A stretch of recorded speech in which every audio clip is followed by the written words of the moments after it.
Exactly, I think exactly 3 weeks today.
Okay, fine, that's it. Okay, touch me.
Hello, thanks for joining us. Let's take down our protective hairstyle.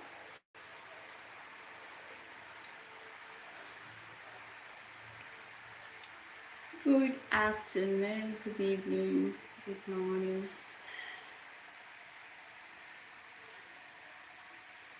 I made this hair on a live, and so many people joined us again.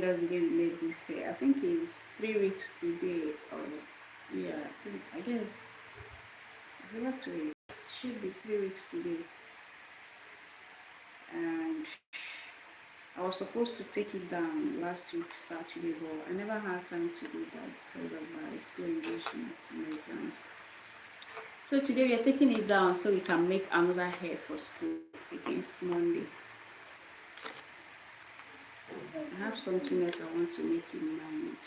Another beautiful protective style for this 4C hair type. Honestly, this hair stresses me a lot. If you allow this hair to stay till maybe Monday, or let's just say from after losing the hair, I'm going to wash, of course, and then if you allow it to dry and stay like that till, let's just say, tomorrow morning, you see the massive shrinkage you get. But whatever, still see if I can do, because even the sisters will have to make it today. Or how I'm going to retouch. I wanted to transform her hair from relaxed to natural, but it's not working. It's not working. It's getting so painful. I'm very painful.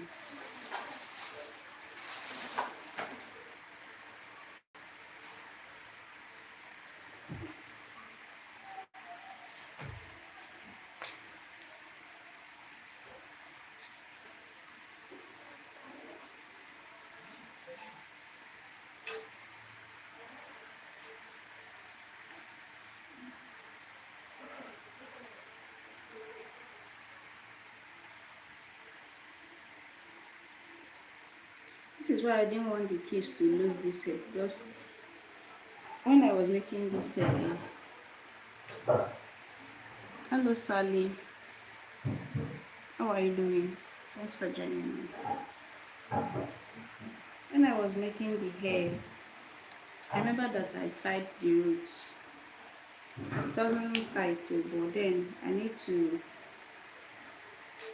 to be careful with how I handle the hair, so I don't end up chopping off her hair and all that. If not, I would have told the siblings to take down the hair from me. Then I'll just do the washing and rebraiding.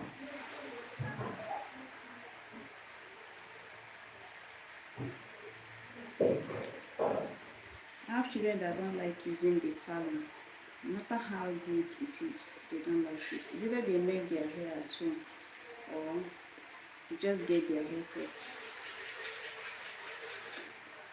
Hello Eugene. How are you doing, Eugene? Thank you for joining me. I like it. No, I'm sorry. When we are done taking your hair down, we wash it. And then another thing is that she has been complaining about headaches. And I'm very, very sure that it's because of the hair. We've been to the hospital for treatments.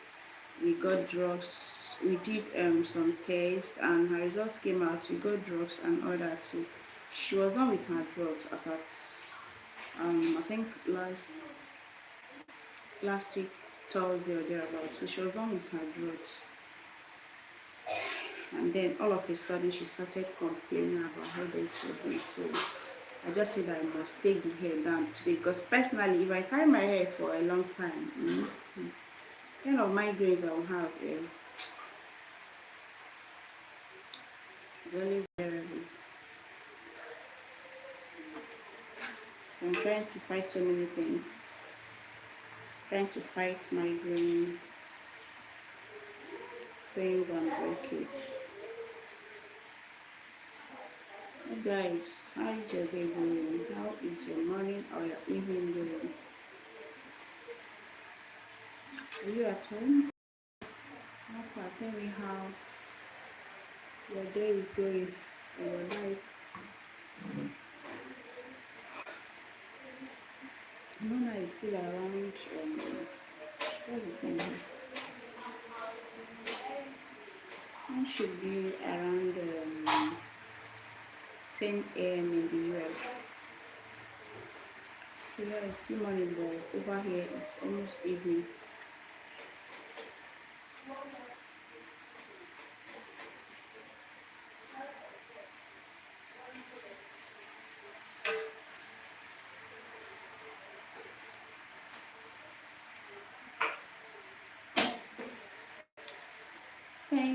Thank you for joining us.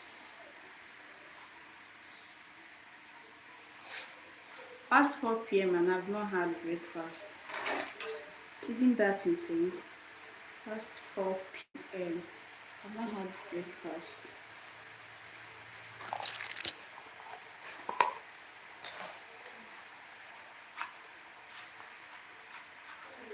I had this leftover parfait from last night. I ate it last night as my dinner, and then I had this one left. So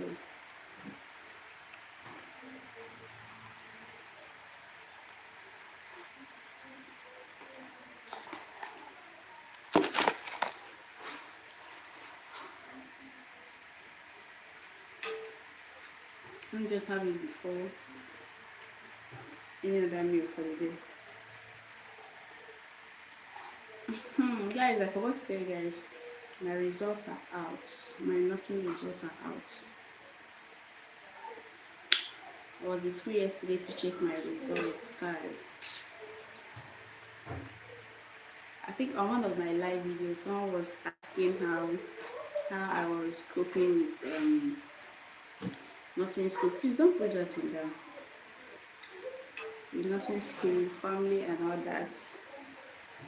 I just saw the person that it was God all along. It has always been God anyway. Excuse me.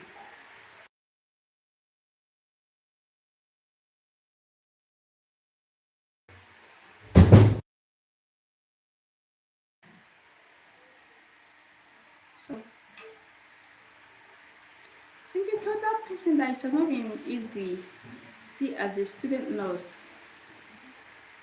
if you are not emotionally strong, you break down.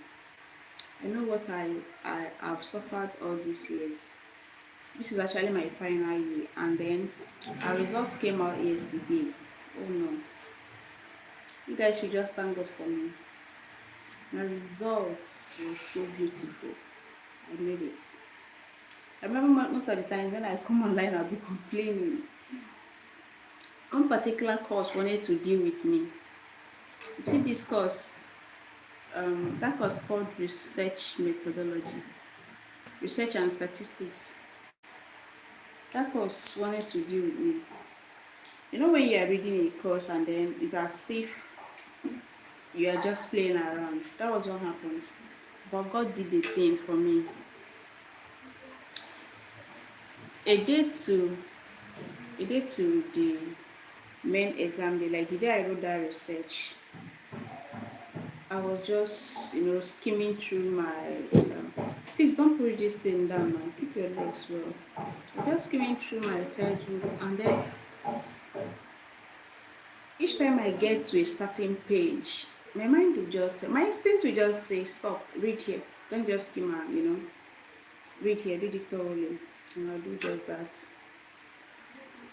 Until I got to a certain page where I said, a certain point, sorry, where I said that I was not going to, read extensively again because I need to touch everything. And as I was, opening my textbook, and then I kept telling me, go back, go and read that page that you left, that you skipped. Go back, go and read it. If possible, cram it if you don't. Research dealt with me. Research and statistics. So I just had to go back to that page before I left the house. Honestly, I didn't read it that midnight, or should I say morning. That was around 2 a.m. I think it should be around 2 a.m. or 3 a.m. So I went back to that particular page. I started reading it as if I was the one going to set the exam questions. My people, guess what happened? The moment I entered exam hall, number one question was from that page that I almost left. I don't even know I can't remember how I felt at that point when I saw that question. I didn't even care about seeing the other questions. I just said, oh, is this why my God was telling me to read and cram this page? Guys, I just sat down, prayed, went through the instructions, and then when they said starts, I started from that question. And this question had 20 solid marks. Of course, general questions have 25 theory questions. They all had 5 marks.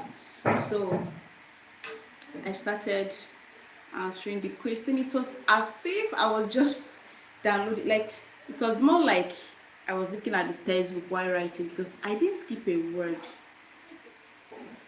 I wrote as if my life, because depended on that particular question.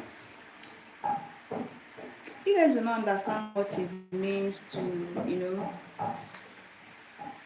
read, and then when you get into the exam hall, the first thing you are seeing is exactly what you read. Excuse me, please.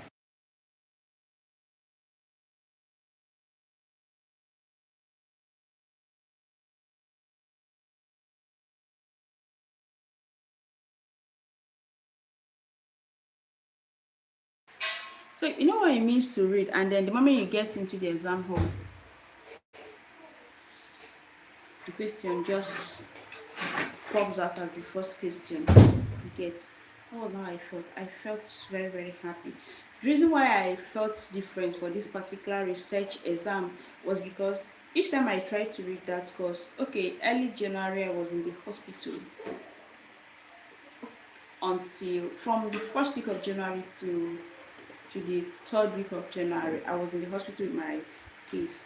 And then by the time my kids recovered from that illness, we traveled. I took them to the village, and then the change of environment, weather and everything affected them. They fell seriously sick that we were admitted for weeks. So during that period, lectures were going on in my school, and people were attending lectures, and they started teaching from this research. The research lecturers, we had 4 lecturers for research and statistics. So we had 4 lecturers. One of the lecturers later traveled, left the country around third week of January. Even before I came back, she already left the country. And before then, she had already finished her part. So it was more like teaching myself, not like I'm new in reading and all that, but you know that you can know how to read, and understand on your own. But when you attend a particular lecture, or when you enter a classroom, there is this knowledge you gain from what the lecturers would say, and that knowledge alone, you can use it to write your exams and still pass very well, because most of these lecturers, they just want to hear you tell them what they taught you in the classroom. Understand? So that was it. So by the time I came back, my classmates were like, oh, we are done with research. I said, okay, fine, I'll read. So during my first degree, it was more like a distant learning. So I read on my own, came out with one of the best results in school. So I wasn't so much concerned about it until I started reading this particular research. So I said, okay, I was going to read it. So I didn't even care about going through the topics they treated. You understand? I just said, okay, let me focus on our core courses, like complicated midwifery. Actually, I'm doing midwifery, so I'll be going for my general nursing by September, by the special grace of God. So I said, okay, let me concentrate on my core courses, my complicated midwifery, my infant 2, yeah, my infant 2. So these are courses I enjoy reading. I don't even need a lecturer to teach me all these courses as a student nurse. So, but then I missed the most vital part of the lectures during the period of my stay in the hospital with my kids. So I started reading those ones.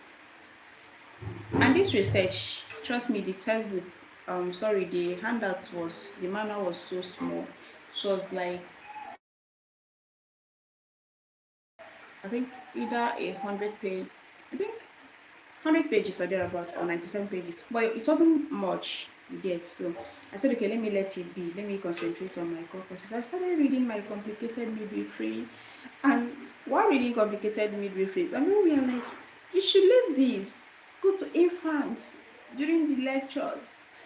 In fact, we saw so many strange words, so many illness, different complications. You need to leave complicated. Complicated is easy. Go to infant. I said fine. I stopped. Because as at that point, my brain was not processing everything at that point. My brain was more like my brain was more like, I don't get it. You need lectures for me to understand this. You need to be in the classroom. You need to attend lectures for me to understand this. So, but then I was struggling on my own to see if I could understand these courses. Of course, we are dealing with human lives, you get. These are courses I don't even need to joke with. I started praying. Honestly, I made it a prayer point. I started praying. I started asking God, why did what happened that early January happen? Why did my kids fall sick? I remember when my kids recovered around 3rd week of January, I fell sick again. Now from the stress of taking care of them, staying awake through the night and all that, I fell sick. That's when I finally resumed. It was already early February and all that. So I started praying. I took it together. I was asking God, why did this happen to me? I've been stressing so much in this school, coupled with work, family, and all that. And it was as if God heard me. Yes, God did. God heard me.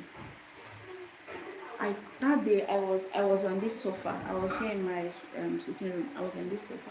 I was still trying to read, and then it wasn't getting into my brain. Then I dropped it. I dropped my textbooks. I started praying. I prayed to the extent that I was crying right on this sofa. I think this is more like a testimony. You understand? I was on this sofa. I started praying and crying. Honestly, I want to tell you that there is God in heaven. I'm sorry I may be deviating, but I want to tell you that there is God in heaven. In everything you do, make sure you put God first. Trust God. I don't care about your religion, but trust God. Trust the creator of heaven and earth. While praying that night, I didn't know when I was just sitting, now my books were here. My books were always either here or here. So that whatever I'm doing, as soon as I'm done, I'll pick my book. Even if it's just one line, I'll read. Yeah, so I didn't know. I was sitting, praying, and then the next thing I saw myself on this floor in this my parlor. So crying to God. Crying on top of my voice. I was telling God that if you are really with me, come and prove yourself. After crying and praying that night, normally I read around 12, 1, 2, 3, 4 a.m. Yeah. After crying and praying, by the time I felt relieved, I got up from that place, went to the bathroom, had my shower early in the morning, had my shower, and then while bathing, I was just singing. There was this worship song that came to me while bathing, and then I started singing. While singing, my mind kept telling me, after singing, go and sleep, don't read again this morning. That should be around 2 a.m. that day. Honestly, I'm not sure about the time. So that mind just told me, after bathing, just go and sleep, don't read again this night. I said fine. I paid attention to that tiny voice. When I was done bathing, I just, not like I've not had my bath, but during praying and all that, my body, I knew I was already sweating and all that. So after bathing, I went to bed. I didn't read it again. And trust me, they already my school already told us that we were going to write exams. We are going to start our exams by Monday, upper week Monday, and our timetable was out. You get. So and I said, okay, fine, I won't read again that night. I went to bed. I couldn't sleep. I could not sleep. I stayed awake. I was not asking myself, why can't I continue reading? That mind kept telling me, don't read again, just sleep. Even if you can't sleep, relax. My people, do you know what happened? I can still recall that I stayed up for over 2 hours that night. It was early morning that very day. Please stop shaking this thing. It was early morning that day. It was as if sleep tried to carry me or something. Like that sleep started coming, you get. And when I closed my eyes, I saw my lecturers marking exam scripts. In my sleep, I saw my lecturers marking exam scripts. Now, one marking the, in nursing, the cut-off mark is always 50. We don't do tests, we don't do any form of assessment, no form of continuous assessment. Whatever grade you have in your exam is what you are getting. And you know how nursing marking scheme used to be: quarter mark, half mark, 1 mark. Before you can get 1 mark, you know what you've written there. So, while sleeping, why, I don't know if I should call it trance or something, but then I knew I closed my eyes and I wasn't conscious again. But then I saw my lecturers marking, and while they were marking, they called some people to this side and then some other people to this other side. Now, those other people they cut towards the right side, they had something like barricade, like something like ribbon. They used that ribbon to demarcate that side. Like if you are not called to come over to that side, you will not go back to that side. You get, and that my dream. So I was like, why won't I go back to this side? So what's happening? They said that you can only go over to that side if you did not fail a single course. Like if you cleared all your courses. I said, but I did not fail any course. In my dream, honestly. I was not telling that person that explained the reason why they are separating these people. So I was not telling the person that I did not fail any course. That person said, yeah, I need to present my results, you get, to prove that I did not fail any course. I said, okay, but results are not out. So how do you want me to present my results since results are not out? So the girl was like,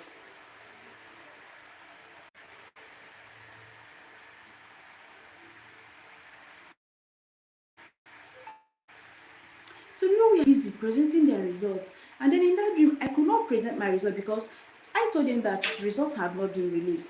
Now, one of those lecturers now said something, but I didn't hear what she but I didn't hear exactly what she said. But what I knew was that she showed me something. Like she showed me something like scripts in that dream and told me to tell those people that are preventing me from crossing over to the other side that I've seen my results. That she said that my result, I did not score anything below 50. Honestly, the whole thing happened in my dream. Like, I don't know how I'm still remembering it. This is just a sign that God is powerful. God is still God.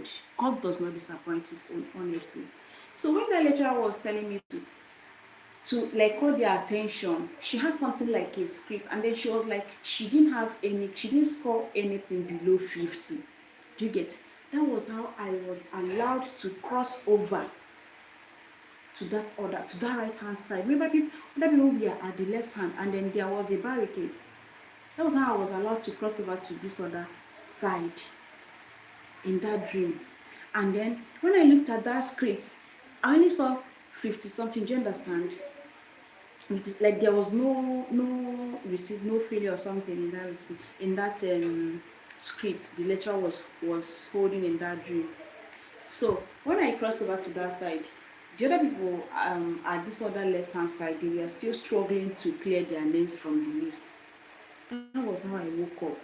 And honestly, I've never forgotten that dream until today. I don't know what pushed me into saying this. Honestly, I've not told anybody about the dream until my results came out yesterday. That was when I realized that dream. I remembered that dream again. That was when I realized that the spirit controls the physical. I've been hearing it, but I never paid so much attention to that. I'm a believer. I love God.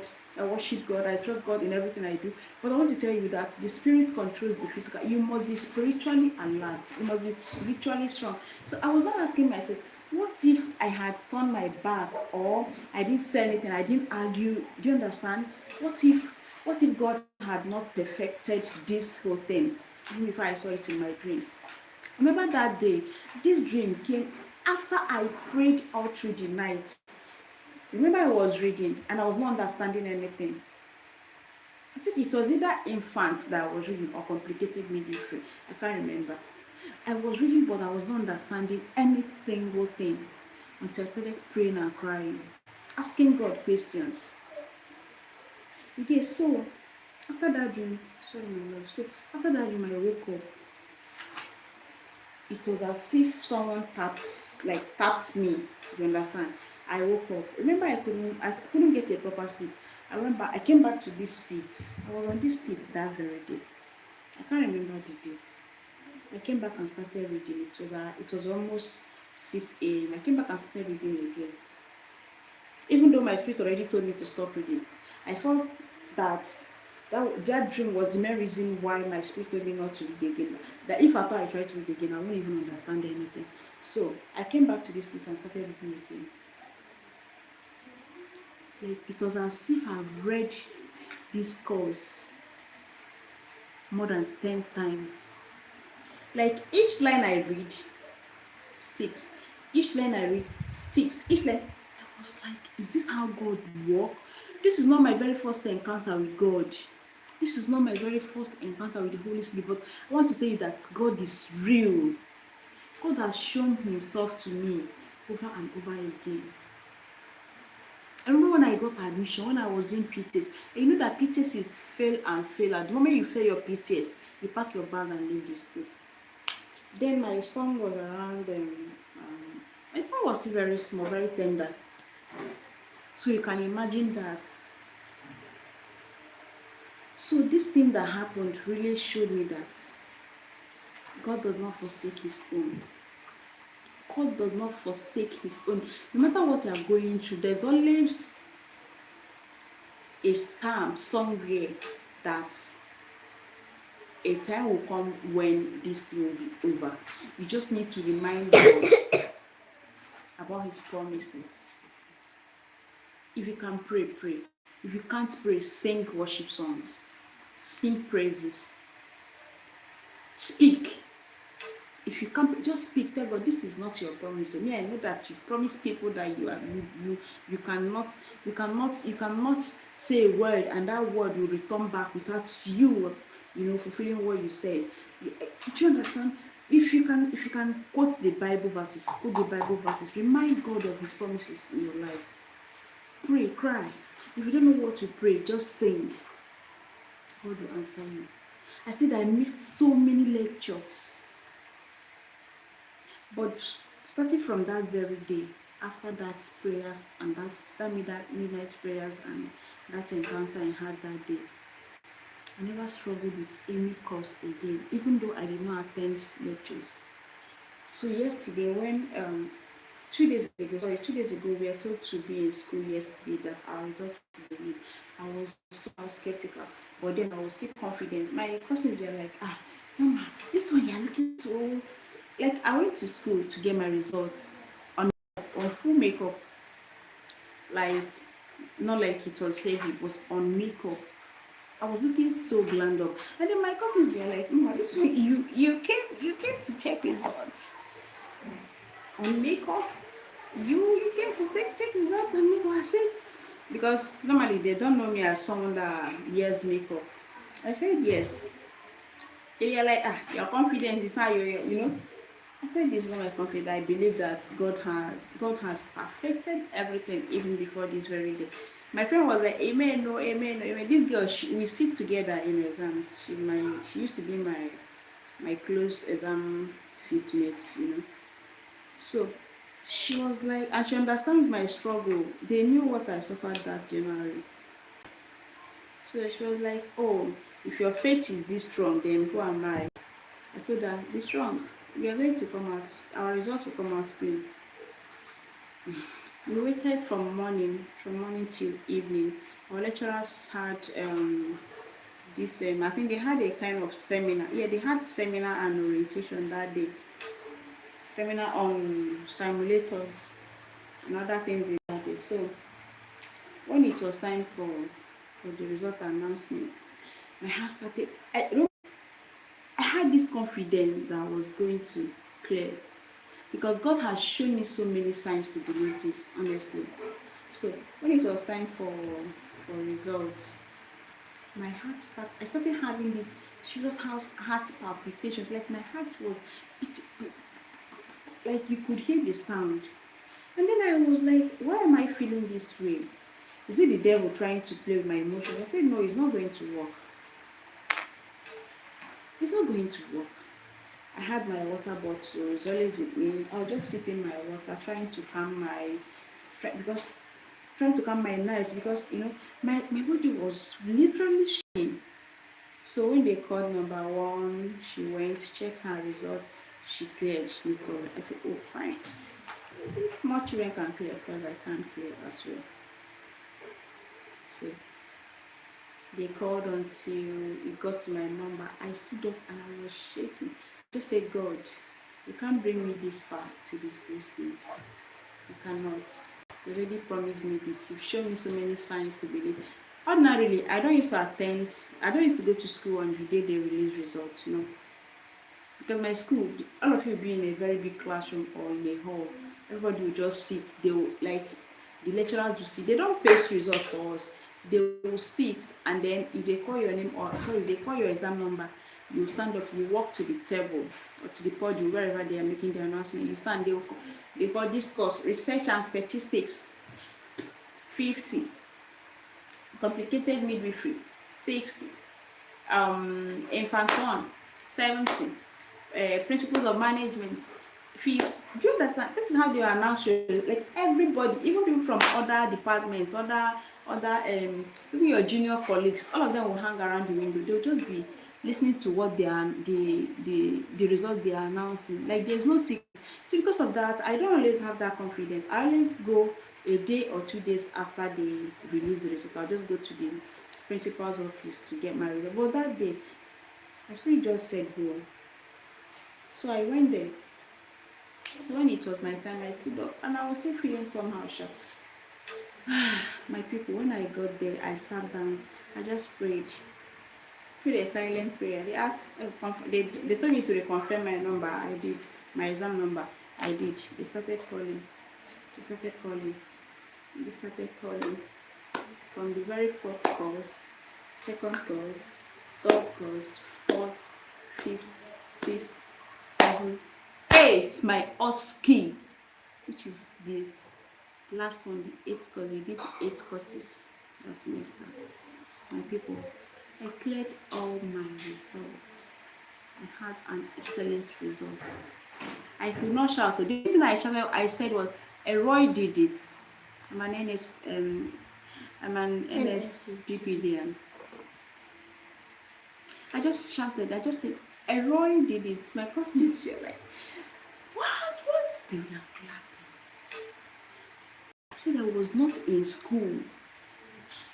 I was not in school from the beginning of the year because of ill health. My results came out so beautiful. I said, God, it was only you that did this. If you're a believer, hold God. Even if you're a believer, hold God. I'm not preaching for you. I'm trying to convince you. Hold God tight. God does not disappoint. God proved himself to me. God showed up for me once again.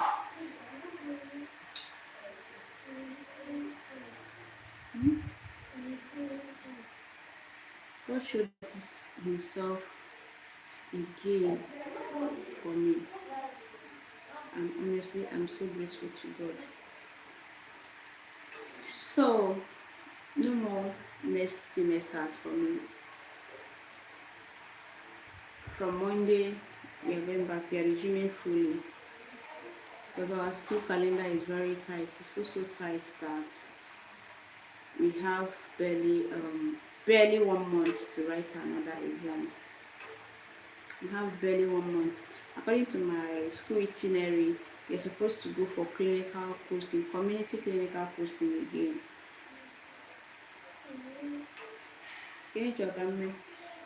You're supposed to go for another community posting before we finally write our hospital final, our internal defense, and other things. You guys should pray for me. You guys should pray for me. Pray for me. Pray for me. But I need support. I need all the support I can get at this point because it's not easy. It's not easy. It's not easy, but God is faithful. As a medical student, you won't know the importance of prayers until you start praying. As a student, generally, no matter your field, as a student, you may not know the importance of prayers until you start praying. That is when you know that school is not all about being intelligent. It's also about being intentional with your prayer life. It is also about paying attention to the tiniest detail. It is also about listening to your instincts. Because if I had not listened to my instincts, that particular research, I don't know what I would have done. Honestly, I don't know what I would have done. Imagine that you read, so your spirit told you to read this, and that is not the first time it happened to me. That's not the first time it's happening. Almost during all my exams, I always have this conversation in my spirits when I'm reading. And whenever I'm opening my textbooks, or whenever I'm opening my manual, and then my spirit says, go back to this place, I'll call my friends, I'll just message them, say, go and read this, go and read that. Even the day we wrote our complicated midwifery, I came to school, I went straight to my hostel room. So I told my roommates, I used to do early morning revision with them. So I told my roommates to open our curriculum. They did. We were just gisting and then trying to do revision. So we were just trying to do revision, and then I told them to bring our handout, like our manual, that we need to read that. Whatever I mentioned, they will tick. Everybody start reading. You know, that was how we did revision that day. And then the moment we got into the exam hall, the very first question I asked them was what came out as the number one question: cephal hematoma and carpus succedaneum. Those were the very two questions that came out among the number one questions. Same with the rest. Fetal alcoholic syndrome. All those things that I told them, let's read this, let's revise on this. Let's revise on this. We did that revision that day, and then we entered the examination hall. Those were the very first questions. When they came out, they were like, do you used to see exam questions? I said, no, I've never seen exam questions. I only follow my instincts. I follow my instincts. God has been faithful. God has been faithful, honestly. So, guys, I've written the exams and my results are out. And my results are so beautiful. For those people that joined my live video, I was lamenting. You guys, we did it. It's a win for me. It's a win for us. It's a win for everybody supporting me. It's a win for each and every one of us. Honestly, I'm so happy. I'm super excited, honestly. So I'm looking forward to our final exams coming up in less than 1 month. And after that, we'll drop pen and then focus on what is to come.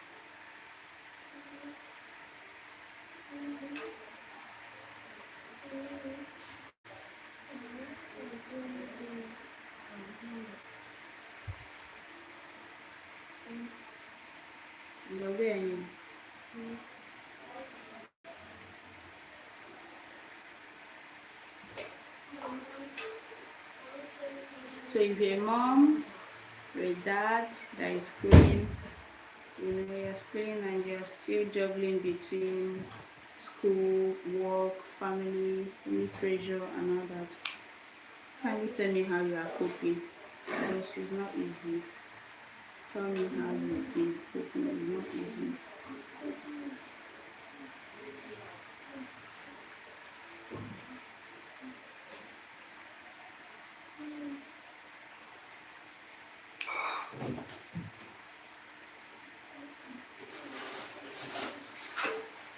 There's this song I have in my spirit that is, it has been ringing in my spirit, but I cannot sing it because of YouTube. So they don't flag this video. Not flag this live. Now I can my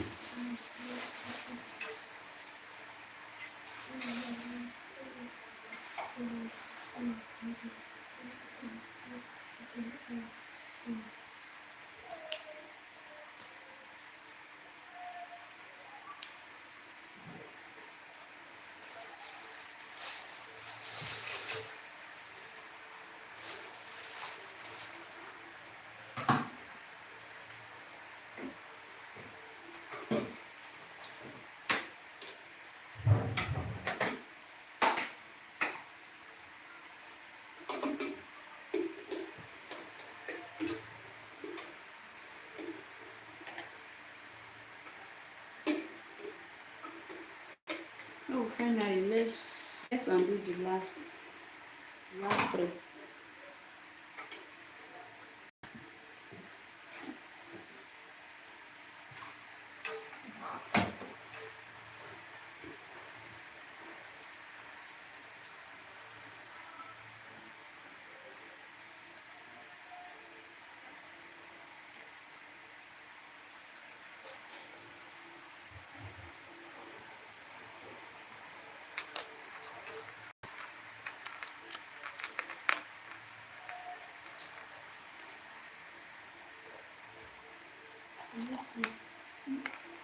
You stop shaking that way.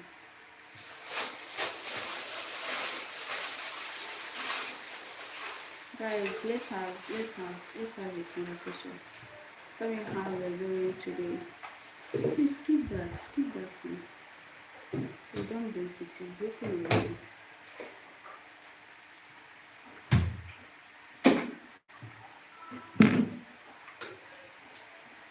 drop that. Do that.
I don't know if I'm still going to make use of this wood. They're still very new. Maybe for tying hairs and all that. I don't know, but I think I'll still make use of it. It's still very clean and new. You know, say I love about wood. It doesn't spoil. You just have to use it without cutting, and that's it. You just wash it and then arrange it. And you're good to go.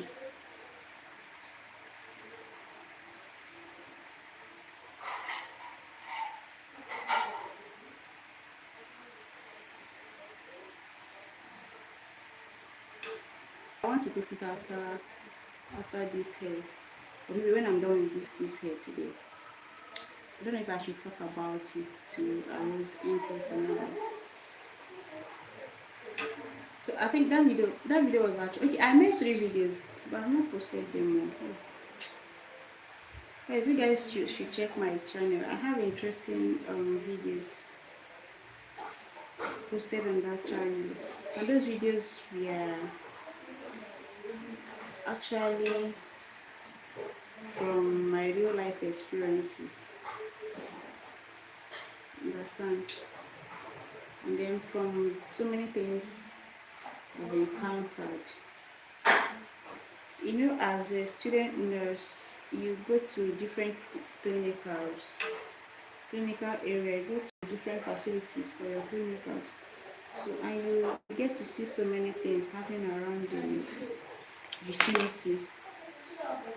You get to see things happening the way, like you don't like. This is more like a primary source. You get to see how people are feeling in real life, what people are going through. So like during my last clinical posting, there was oh no, there was this young girl that was brought to the facility. So this girl registered in the facility for her antenatal, and then all of a sudden, according to her records and the midwives on duty, all of a sudden she stopped coming. She registered, then attended either 2 times, just 2 visits.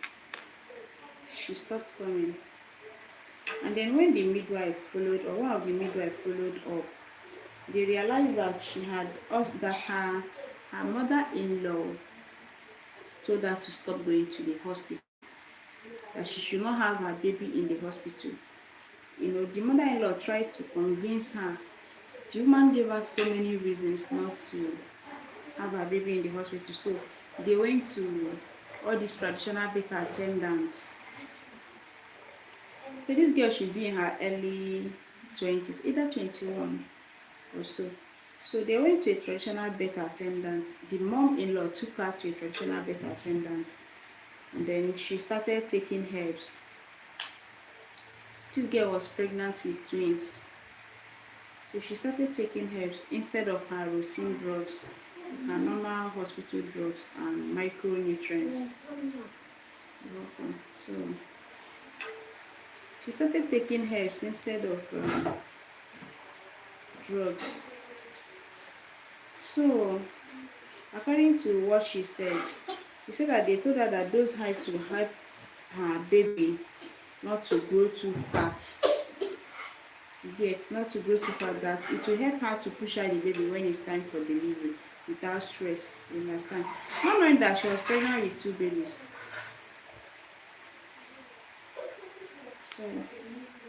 So she continued taking those herbs until she became anemic. She didn't even notice it. The only thing is that she started feeling so dizzy that she could not stand on her feet. She could not do anything for herself again. She was having this serious blurry vision and all that. So she left the house that day and came to the facility to complain. And then the midwife was like, I told you to come to the facility, that even if you don't have money, there is insurance, because this place they have insurance.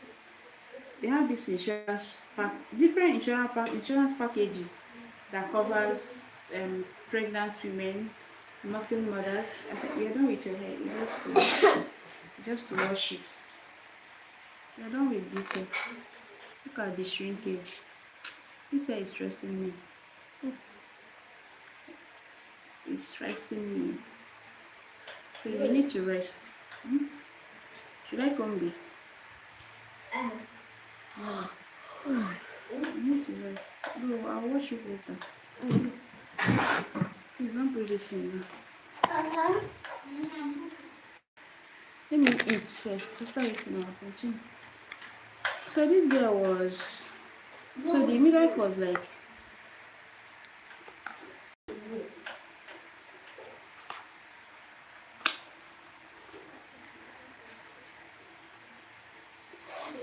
excuse me. The midwife was like, I told you to come. Even if you don't have transport, I will pay. I'll mobilize you. So, but the girl was so afraid that she could not argue with her mother. This mother-in-law is still a young woman, a very young lady.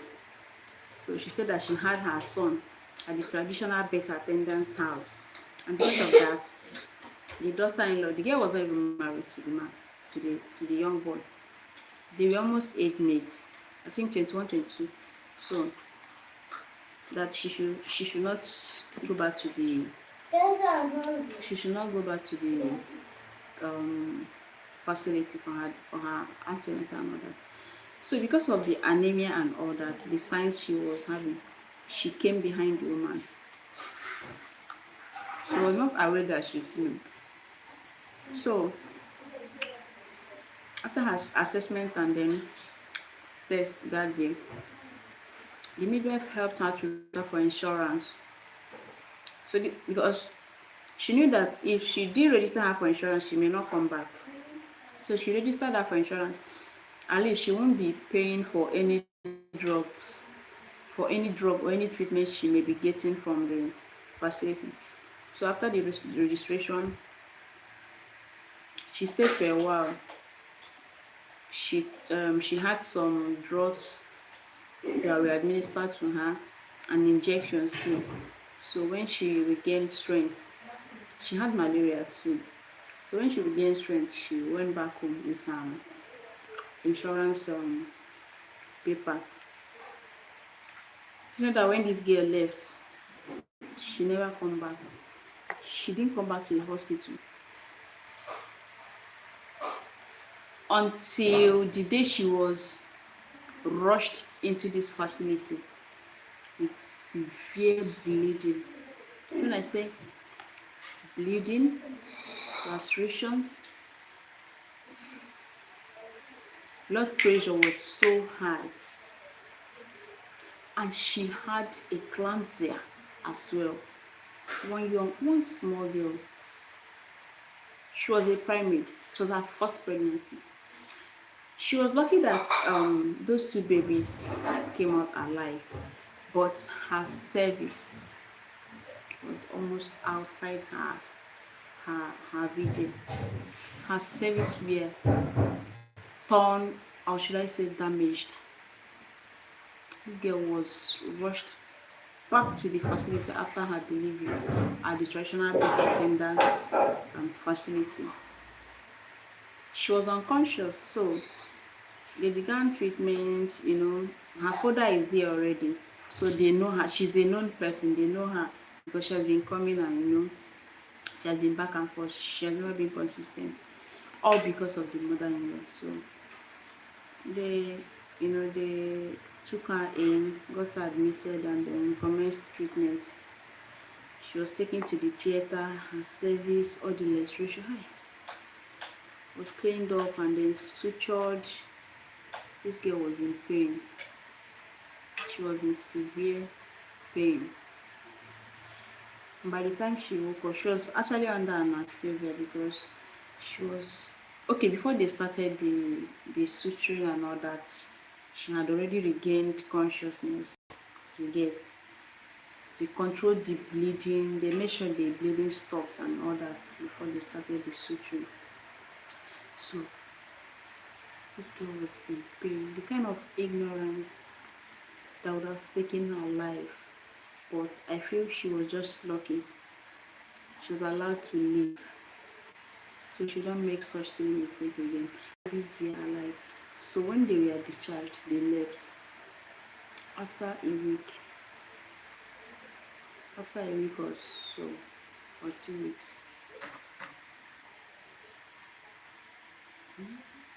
No, she came for her 6 weeks. She came for her 6 weeks immunization. And then she was complaining about having severe lower abdominal pain and all that. On diagnosis, they noticed that she had sepsis. Like, I don't even know why I'm saying this, but I just want to, whether you're a man, a woman watching me, do not joke with your life. Do not joke with someone else's life. I'm eating parfait. So do not joke with your life. Do not joke with someone else's life. These are granola, grapes, some nuts, and then Greek yogurt and all that. It's parfait. I don't know. So do not joke with your life for any reason. Do not joke with someone else's child's life. Maybe because this child cannot stand up for herself, this child cannot defend herself, she cannot even make some certain choices. And then because you feel you are in a position to control her, maybe because you are financially responsible for her, You're financially responsible for her expenses. That is the idea. You understand? You now make this child. And Tony, you can join me. So now make this child be in a situation where she will end up regretting all the days of her life. This girl has been coming from one infection to the other. All these things were caused because of the kind of environment where she had her baby. Not like you don't have needs, traditional birth attendants. You have needs ones, but not all of them. Please, people should stop playing with people's lives. People should stop joking with people's children's lives. Even your own life, stop playing with your life. Don't buy drugs because it is cheap. Don't go to a certain facility because you know that it is very cheap. Even when you know that the outcome is not always nice. Please, you guys should join me. Let's eat before I continue with my kiss here.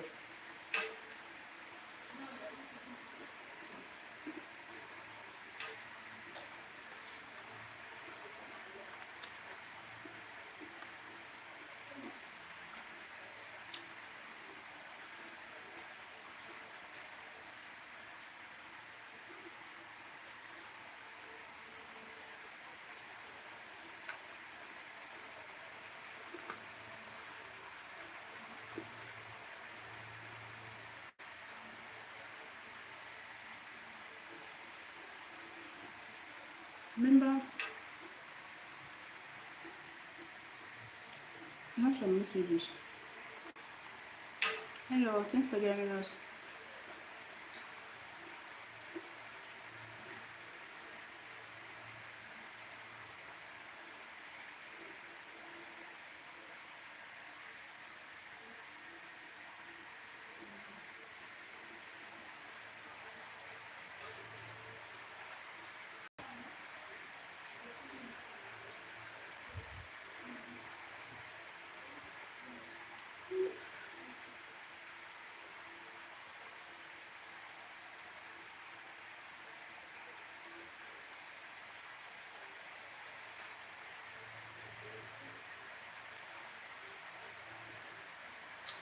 Remember that I paid for a course. They've been messaging me. I paid for an online course that was supposed to start today.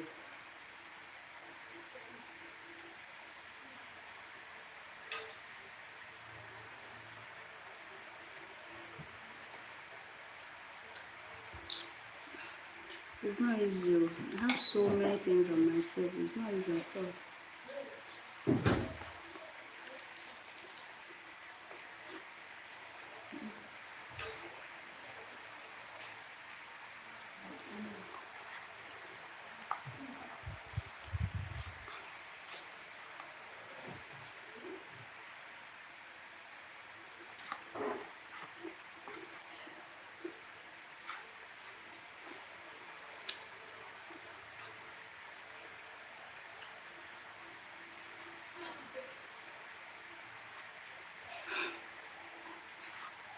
Antonio, where are you from?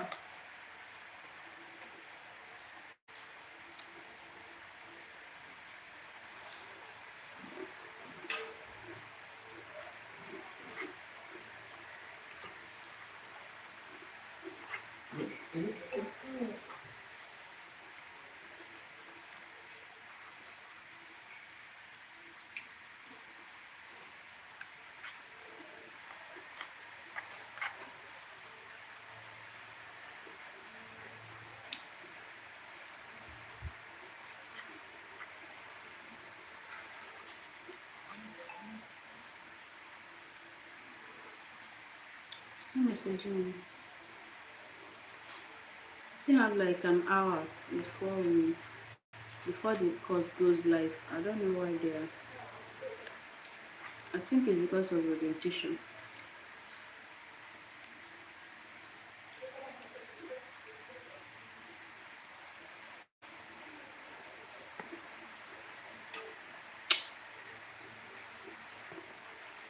I love me parfait. I don't know why, but I love parfait. It contains probiotics. I just love it. And I love when it's garnished with my favorite fruits. These are grapes. I have grapes. Garnish with grapes. Coconut. Roasted coconut chips. Oats, roasted oats, granola, cashew nuts, walnuts, that's peanuts, and strawberry. I ate that strawberry before now. I just love my buffet nutty, my nutty buffet. I like it nutty. And we have green apples too. You see, I have green apples too. This is so healthy.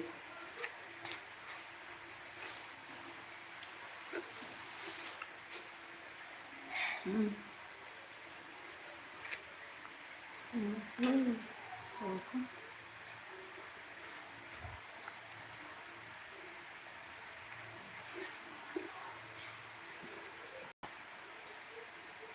I can eat just a plate of parfait and then I won't eat any other thing for the rest of the day.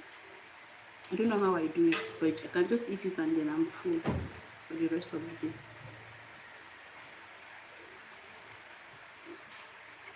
So I think it's time for me to start making my own parfait. Because buying is somehow expensive. It's quite expensive anyways. It's not like I cannot make it.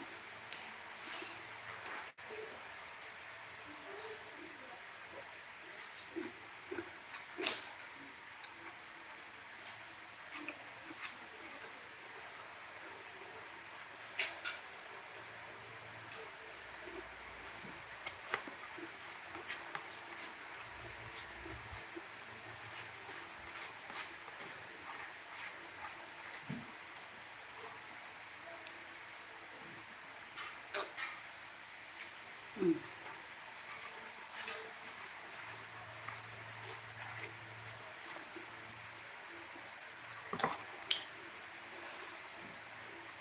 I'm done. 2 servings. I ate half last night and I just finished the remaining one now. 5,000 gone. Bought this just as it is, 5K. I used to buy 2 plates. Take this to the sink and wash it. I need butter. Call Amanda, let her come and touch her hair. Amanda, now you touch your hair.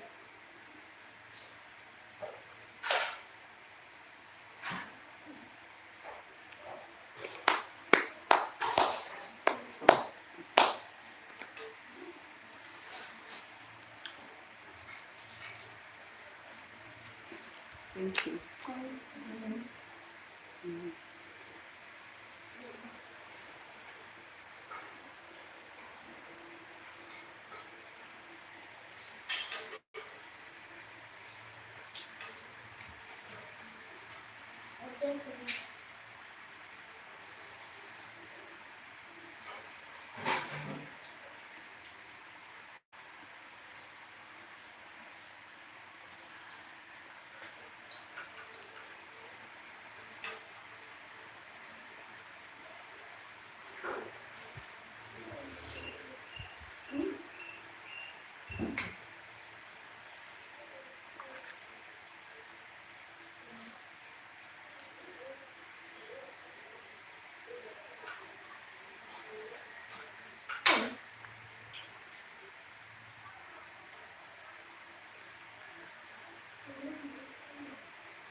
So then I said excuse me. So there's this video I recorded. Though I've not posted it. I may be uploading it later tonight or tomorrow. And then this, can you come and sit down here? Let's finish up with that hair. So this video is actually about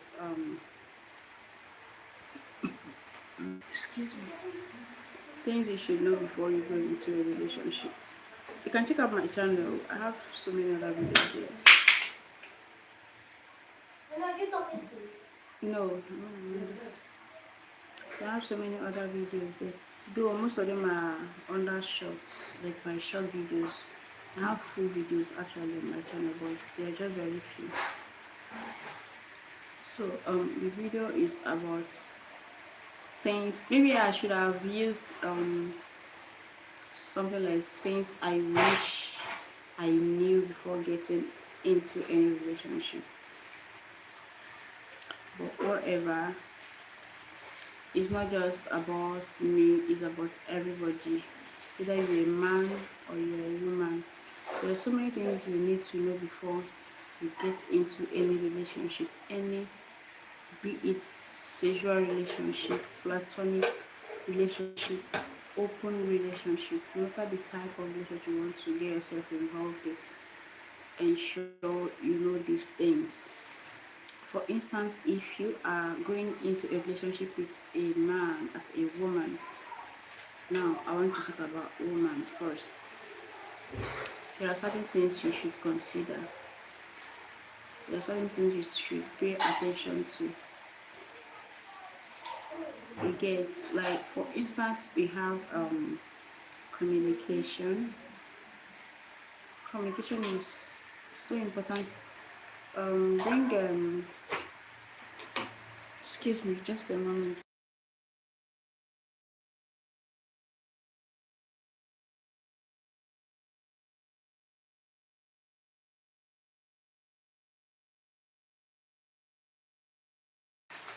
So there are so many things you need to know before you go into a relationship. Even if you are in a relationship already, that video is also for you. This video covers a lot. It's very short. It's a very short video, but it covers a lot. Now, for instance, I mentioned communication earlier. So many people underrate communication. So many people don't know the importance of communication. So many people don't value communication. They just see communication as something that is not important. Like it is something that you don't take seriously. And I'm telling you that communication is as important as love itself. Love that lacks communication would die. Do you understand? When you're in love and you don't have you don't have this established strong communication link between you and your partner, trust me, it's not going to work. Samiha and Sana, it's not going to work, honestly. So now, communication is one thing that brings breach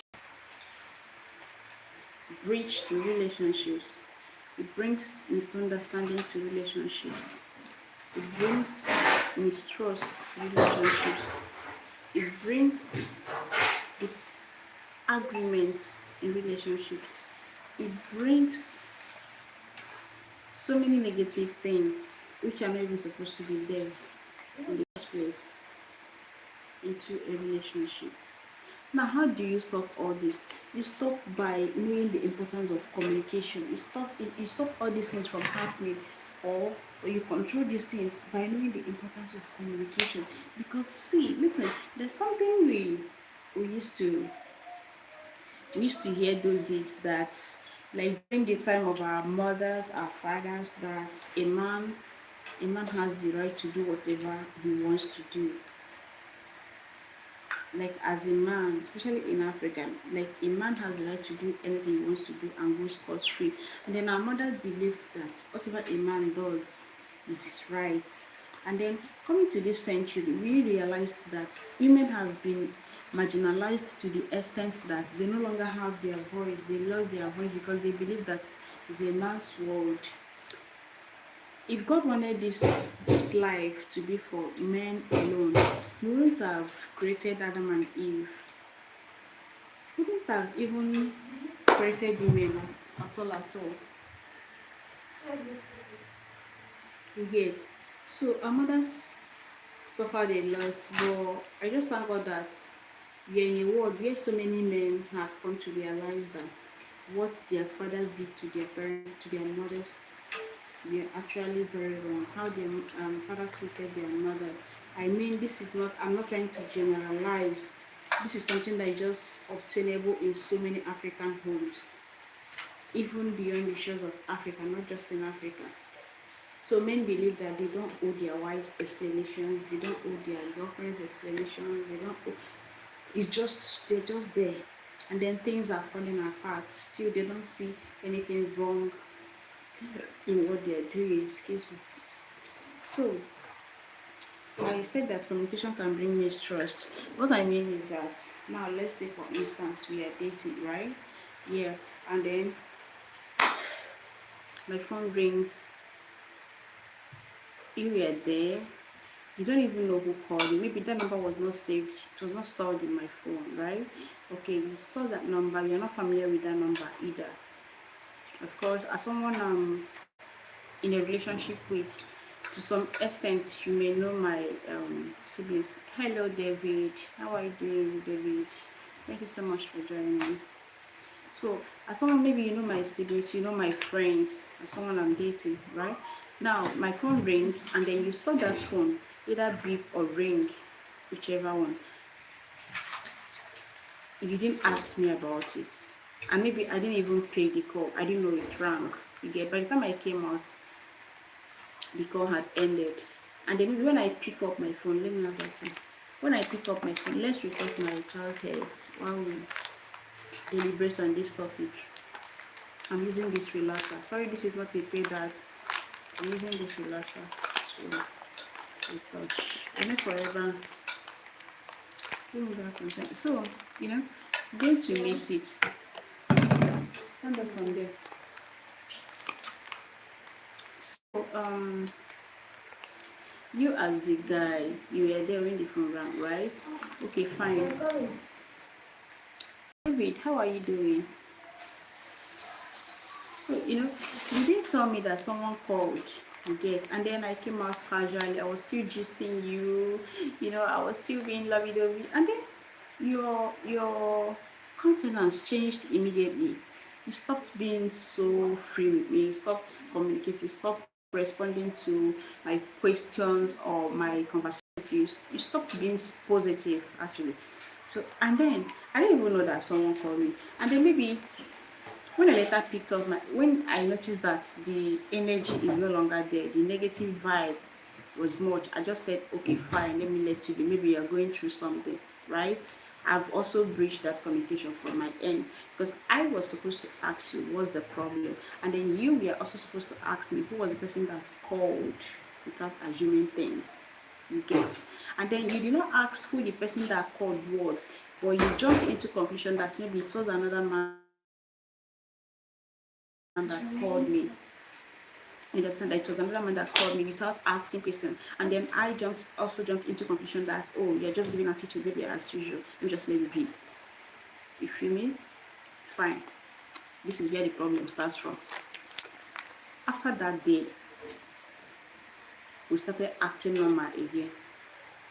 Do you understand? Like after that day, we start acting normal, like nothing happened. We shoved it aside, we swept it under the carpet, and started living our lives like nothing happened.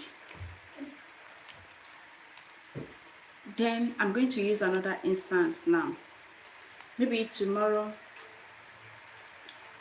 we are gisting or we are discussing as couple or as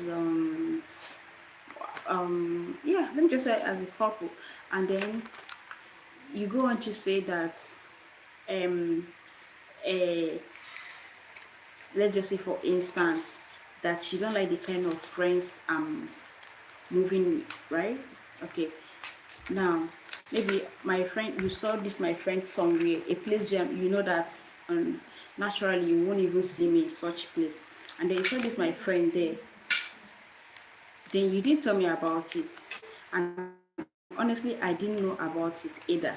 And maybe this person is not even someone that is too close to me, we're just friends, you know. Yeah, so then you didn't tell me about it, you then go ahead to come back and then tell me I don't want you to be friends with this person. And then I was trying to figure out what really happened, because I cannot just wake up one day and say, oh, I don't want to be friends with you again. I know I can withdraw, right? I can move away from this, but I can stop having anything to do with this person, but not to stop communicating with this person entirely, just because this person didn't do anything wrong. This person did not hurt me in any way. And then when I tried to understand, I said, okay, fine, that's fine. I'll do as you said. And then I go on to ask you, what happened? Why did you say this? What did you notice? You not tell me, don't worry about it. I just don't want you to be friends with this person. You get? It sounds so defensive. Like, you don't want to tell me what this person did or what you heard or saw in this person that you don't want me to know about this person. You get? But then you know that I need to know these things, right? I need to know these things to make a decisive decision. Do you understand? So then I go on to ask you, if this person offended you in any way, you said no. If this person spoke to you in a rude manner, you said no. If this person disrespected you, you said no. Then I still ask you, why did you not say that I should stop moving with this person? Remember, we are talking about communication in a relationship. You go on to tell me that I shouldn't worry about it. I should just do as you said. That is a narcissistic behavior. It is control. I should just do as you said without hints. And then you know that I cannot even go back to this person and ask her, okay, did you do anything to my mom? If at all I go back to ask, this person might get confused as well, because this person don't even know that you saw her at a particular place where you never liked. And because you may not even you want me to know that you went to that place. That's the reason why you don't want to tell me that this person was there. You get? So then you're going to say that just for me to stop moving with this person or to stop being friends with this person.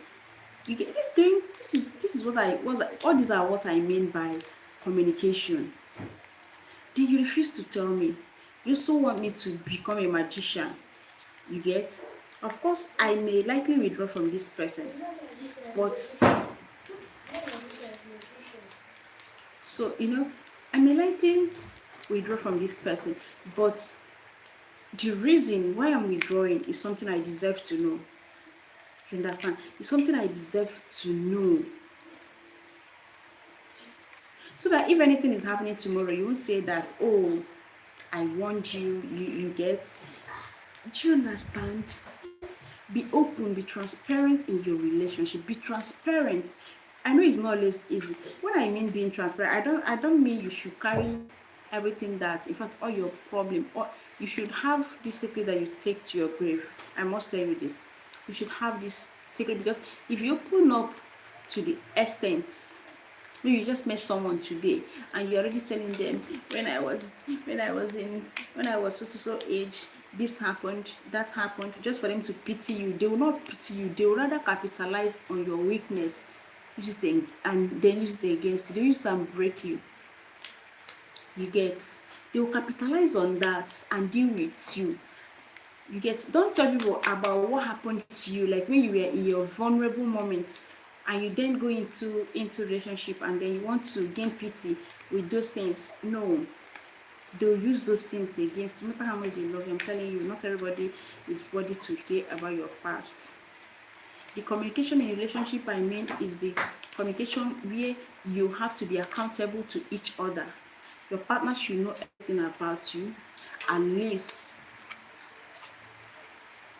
70 to 80% of your going out and your coming in. Your partner should be aware of that.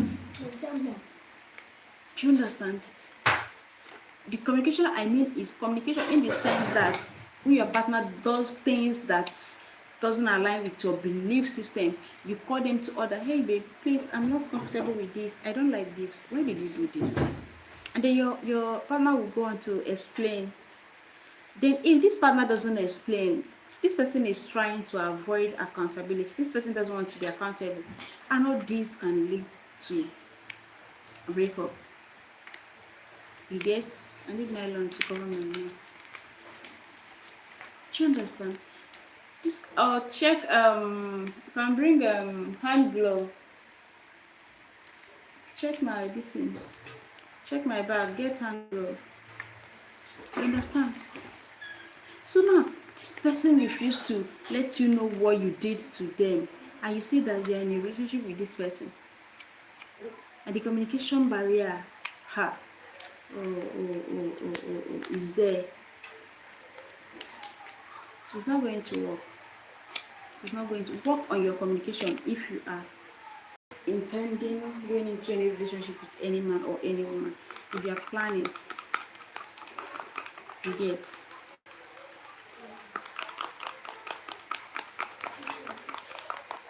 I have so many examples to give you about this communication stuff, but I'll have to let you figure it out. I think I've given you so many hints. I have so many other examples I have to give you, but I'll let you figure those ones. Let's go to another thing. The second thing you should consider before you go into any relationship is red flags. Red flags do not disappear. Any red flag you see today and decide to pamper it, it will haunt you for life if you don't address it when it was still young. Red flags do not disappear. Let's use a woman, for instance. Remember I used a man before, right? Good. Let's use a woman, for instance. You are about you're crushing on a lady, and then she goes on to tell you that she loves being in an open or in a platonic relationship. Let's put it that way. You understand what I mean? Yeah. So you don't go on to tell this person that you are not comfortable with platonic relationship, that you want all her time, attention, and all that. You're not in for any form of platonic relationship. And then this lady tells you that she cannot do full commitment, and they tell her not to worry, that with time she'll come around, that you give her time, and with time she will, she will build love, she will fall in love with you and all that. Just because you love her, right? Okay. This applies to both men and women. I'm just trying to use men as an example. And then you decide to go into a relationship. Trust me, that woman will never give you what you want in that relationship. Trust me, that woman will never be faithful to you. Same thing goes to men. If a man tells you that I want a platonic relationship, and you'll be like, okay, fine. Maybe in your mind you'll think that after a while he'll come around, he'll fall in love, he'll stop cheating, he'll stop having, maybe he'll drop those people he was in that open relationship kind of stuff with, just because of only you one person. It's not going to work. This man will cheat on you until he gets you infected with STIs and so many other diseases. He will cheat on you to the extent that you regret ever having anything to do with this man or this woman. If you should come to me and tell me that, oh, you want a platonic relationship, I'll tell you, no, I'm not in for that. And that ends it all. There's no way you're going to convince me. For the fact that you mentioned it means that that is what you are in for. No matter how you try to explain it further, I don't care, because I won't even pay attention to whatever you're saying again. I'll run along with the very first thing you said. Understand? So no red flag should be ignored. If you must go into any relationship, do not ignore any red flag. If this person is the type that nags, and you've noticed it, you've gone on a date with this person, and then maybe while you're eating, this person will be like, you eat a lot. You eat a lot for a man. You're not supposed to finish a whole chicken drum. You're not supposed to chew your meals like this. You're not supposed to do this or do that. And then when you try to ask this person their reason for saying what they say, and they be like, you can forget about that, forget about that. If you eventually marry this person, this person will traumatize you. You never have a peaceful meal in that person's house. You never have peace in that house, trust me. Because their brain has been programmed to believe that this is who you are. And that is who they are actually. In fact, for them to believe that you are what they perceive and what they feel you are, you cannot change that perception. Do not ignore any red flag. And now let's just assume that you are already in this relationship. You get, and then all of a sudden, this sits. All of a sudden, this person sits now. There's no time. All of a sudden, this person starts telling you that.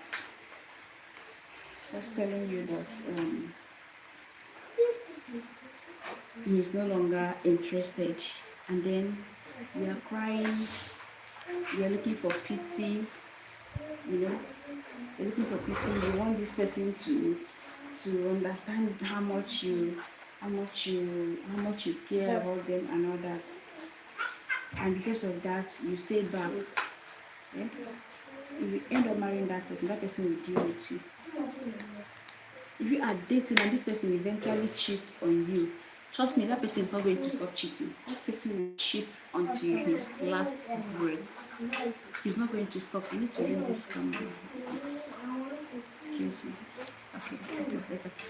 If this person can cheat on you, I mean, if they cheat once and they apologize, okay, maybe you can, okay, you get, and then they cheat again, you still forgive, they will still cheat again.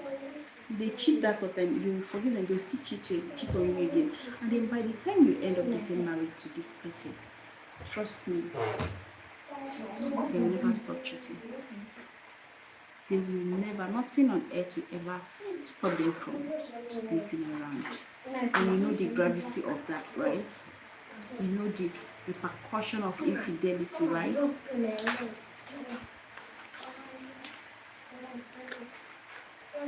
The another thing is, if you're in a relationship, I'm still talking about red flags.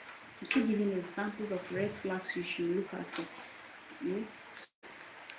You are about going into a relationship, or like you're in a relationship with somebody, and then this person is the type that doesn't spend value on you. This person don't care about your feelings. This person don't care about your well-being. If you are sick, this person doesn't ask. They don't ask how you are faring, how you are recovering. Do you understand? And you tell me that you are dating this person, you are already dating this person, or you are about, okay, maybe let's just say, for instance, this person called yesterday. I was like, I waited for your chats last night, and then you didn't respond, you didn't reply, you didn't message me, but you said, oh, I'm sorry, I was very sick, I came back so tired, I came back from the office so tired, came back from the market so tired. Do you understand? Or I fell sick, so I went to the hospital for my checkup, you get, and then the person just reads, then snubs, ignores whatever you say, and goes on to say, so what happened when you came back? You were so tired to even say hi to me. Remember, they didn't message you either. When they waited for you to message, you did not message, you did not text them. They didn't text you either, right? And then when you came on, when you came back, when you came online, for instance, and you then say, I'm sorry, I was sick, I couldn't even look at my phone screen, I had migraines. And then instead of this person to show empathy, instead of this person to show pity, you get, as someone you are dating or someone you're about going into relationship with, he'll be like, oh, so you are trying to tell me that what you did was right. Remember, it's okay, you are sick. You're trying to tell me that you're trying to justify what you did. Tell me, someone that is sick, someone that is not strong, told you that she went for her hospital checkup, or that she went to the hospital and then couldn't test you, why didn't you call this person to know why they did not test you? Why didn't you call this person to know why they didn't check up on you as they used to? Does it mean that they should always be the one checking up on you? What happened to you checking up on them? And then when this person tries to tell you what really happened or what they were going through, you try to shove it off and then try to turn the table against them. That is a narcissistic behavior. If you don't know, just know it now. You get. So now, don't overlook that. It will backfire. It will backfire. You regret it, because you, by the time you get into if you are the type that wants to get married, and then by the time you get married to this person, until you end up getting married to this person, remember there are so many other things that comes with marriage. You get pregnancy happens, hormonal changes happens, your body tends to change with time, mentally, emotionally, so many things changes when you finally get into marriage, and then you ignored all those things that happened that time. Maybe when you complained that period and this person says, oh, you didn't tell me, instead of saying, I'm sorry, how are you faring now? He didn't say that. Then tomorrow you go back to text this person, okay, I feel better today, can I come over? Or this person texts you tomorrow without asking how you are faring. You get texted tomorrow and ask you, can you come over today? I hope you are better. Do you understand? Not how is your health today? How are you doing today? It's the text reads, I hope you are better today. Can you come over? Like you want to make out with you, stuff like that. Do you understand? And then you go on live here.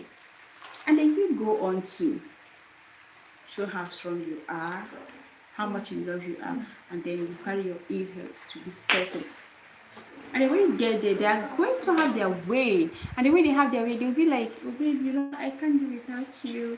I can't do without you. It's just you. These are big red flags. It continues.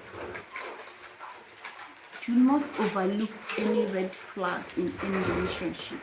No red flag is too small. No red flag is too big. No red flag is too small. Do not overlook any red flag. Remember we've talked about communication, right? We've talked about red flags, right? Fine. Another thing is love is not enough. It is not enough. Do you understand me? It is not. Have it at the back of your mind before you go into that relationship. It is not enough. Do you know that people fall in and fall out of that? That's fall literal. Fall in and also fall out of that. Let me explain.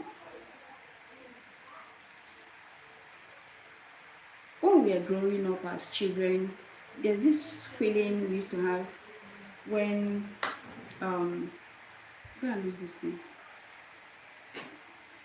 There's this feeling we used to have whenever our parents get new clothes, new shoes,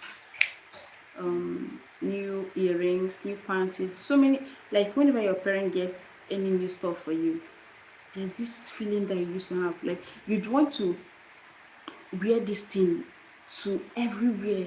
If you're going to church, you want to wear this clothes.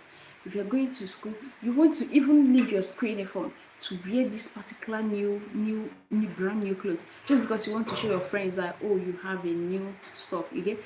Yeah, that is how new relationships how it feels to be in a new relationship.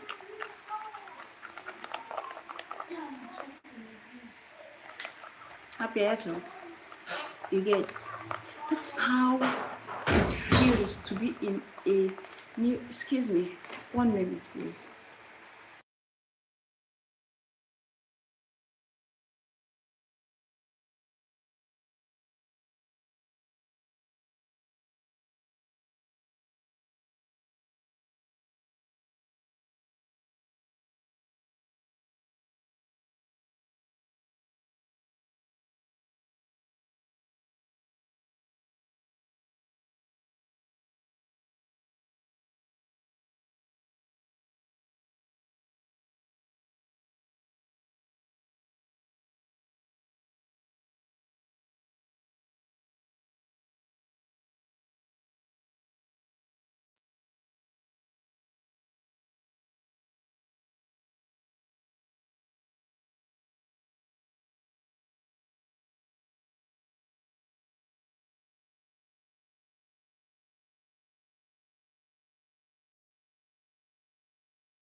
already okay card. So sorry about that. Needed to send my child on errand. All this thing. So like I said, new relationship. Excuse me. Son is at the gates.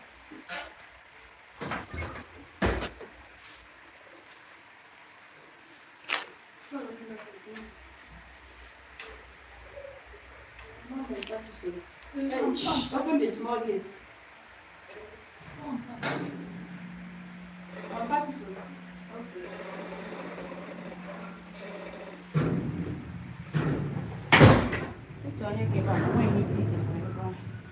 So, like I said, the new ones used to shout like wine. You get? Used to shout like alcoholic wine.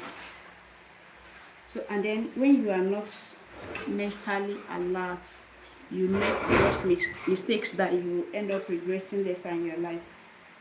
You get? So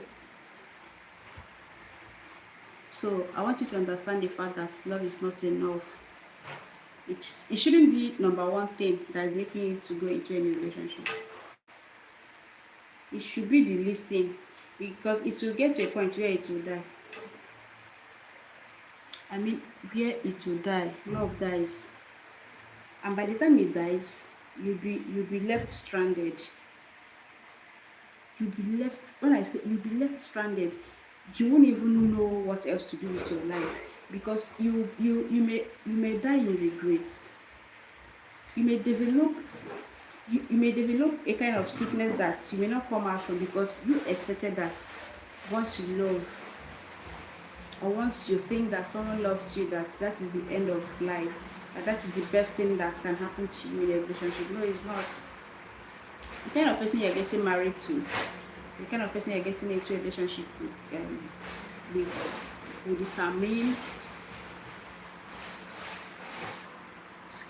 will determine the kind of life, the kind of quality life you live.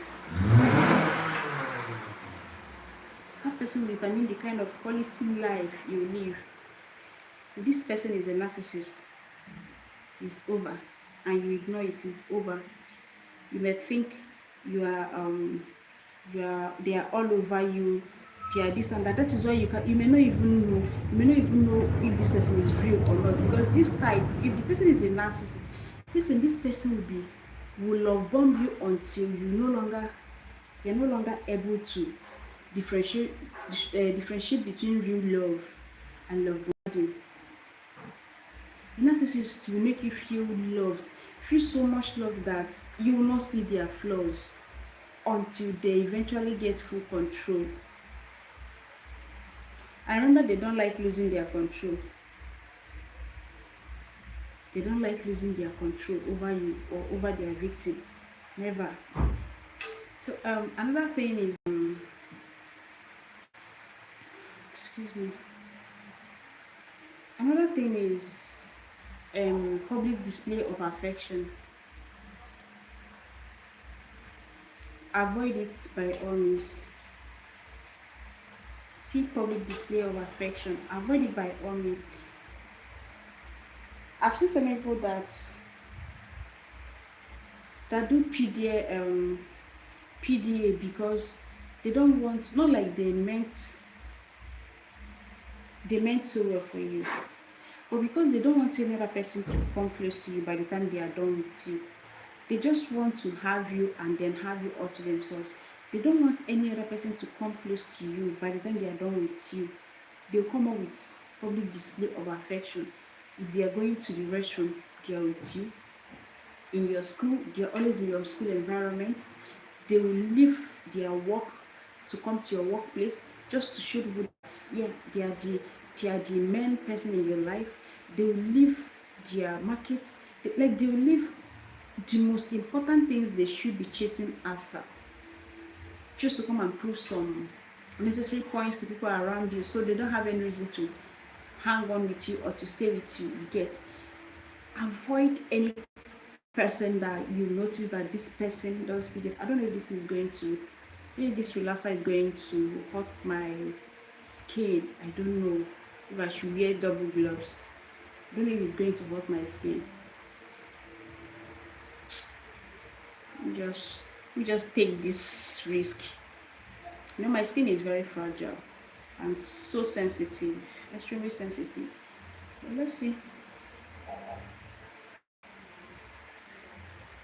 So if this person is that type that wants the whole world to know that, oh, this is my woman, this is the woman I'm dating, this is the woman I'm going out with, don't mistake it for your man being proud of you.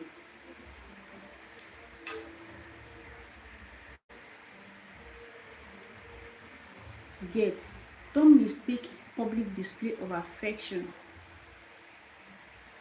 as your man being proud of you. Anybody that wants the world, yes, there's a difference between someone who is so proud of you and wants everybody to see you, and someone who just wants to create a kind of control around you. They just want to create an environment where no other person is allowed to come close. And not like this person is treating you right, but right inside the house, their behavior is completely different. Do you understand? This is the difference. Now, the difference between a narcissist who wants to have a full control over your life is that inside the house, they treat you like a piece of trash. But outside, they want to show the whole world how much they love you, how much they care about you. They're always living in this delusion that you may end up believing that that is your reality, like that is how life is supposed to be. You get? So avoid it by all means, because by the time you realize what is going on, it must have been too late that you can't even survive it, or you may not even be able to survive the mental stress, emotional trauma that will come with it. So another point is avoid a narcissist by all means.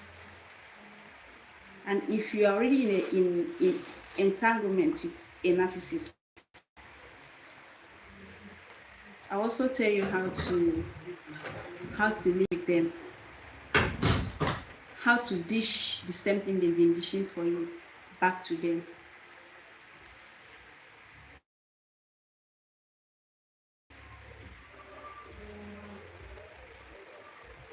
So I don't think I'm going to spill everything I have in that video. Of course, I'm not going to spill everything. When you watch the video, you understand so many other things. I can't even remember a whole lot of them because I sat down and recorded that video. It took my time to record that video. I sat down and recorded the video. So I'm going to upload it on this channel later, either today or tomorrow. These guys should always help me to watch my videos. Help me, help my life, help this young man. So guys, back to our hair. For my own hair, I wanted to transition my own hair. I'm sorry, I'm done with the gist. The rest would be in my video when I upload it. The most important part will be in the video when I upload. So watch out for my video. So let's talk about our hair care routine. So we used to retouch our hair every 2 months. Most of the time I retouch the kids' hair every 2 months. But at a point I stopped. I noticed that we used to have this hair breakage and all that. And we were on, all of us, we were all on natural hair, yes, but it got to a point where I started to let go. I wanted to start again. I wanted to transition back to natural hair, but after 5 or 6 months, it didn't work. I just had to get my hair retouched again. So now I've decided that we'll be retouching our hair once in 3, 4. Sorry, mine should be once in 6 months. Maybe the kids once in 3 months. Once in 3 months.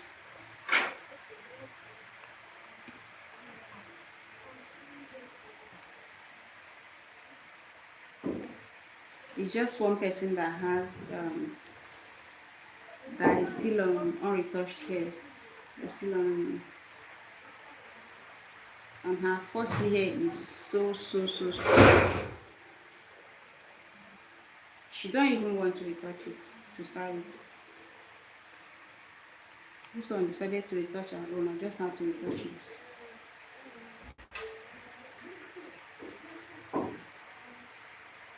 So after this routine, this hair care routine, we are going to make the hair, but it's no longer today. I won't be able to make the hair today. After washing, I'll let the hair rest.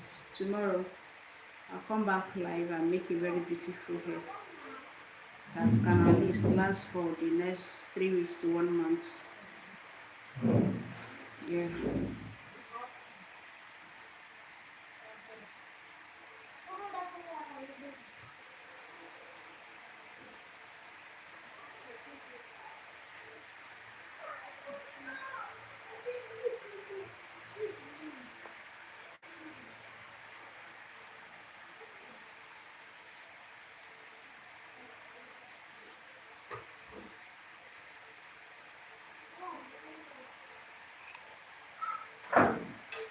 What's going on there?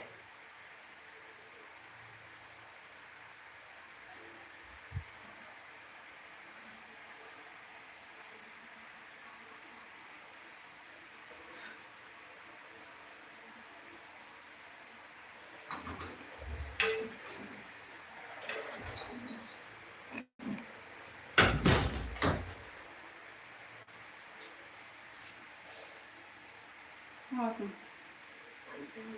Hmm? What happened?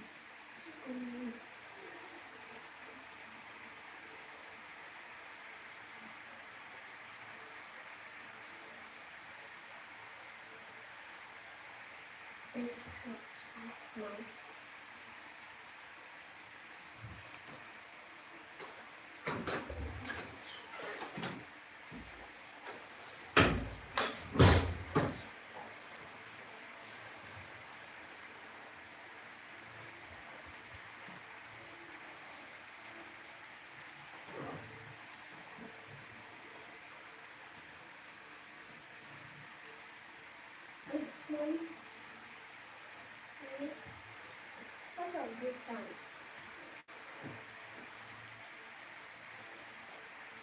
You know what my nose is?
You want to retouch? You don't want. Yeah.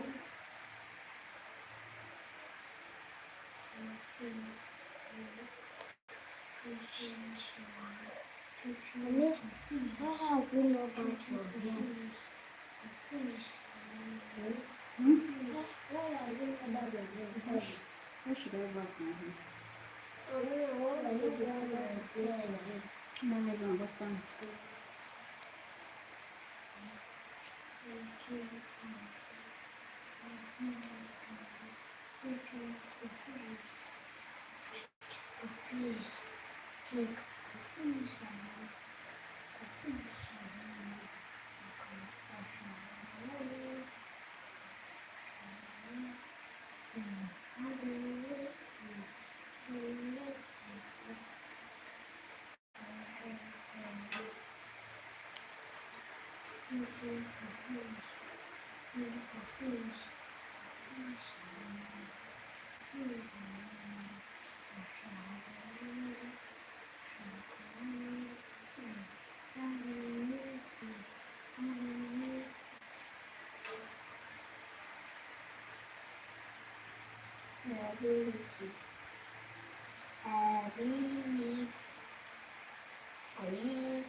Nothing better.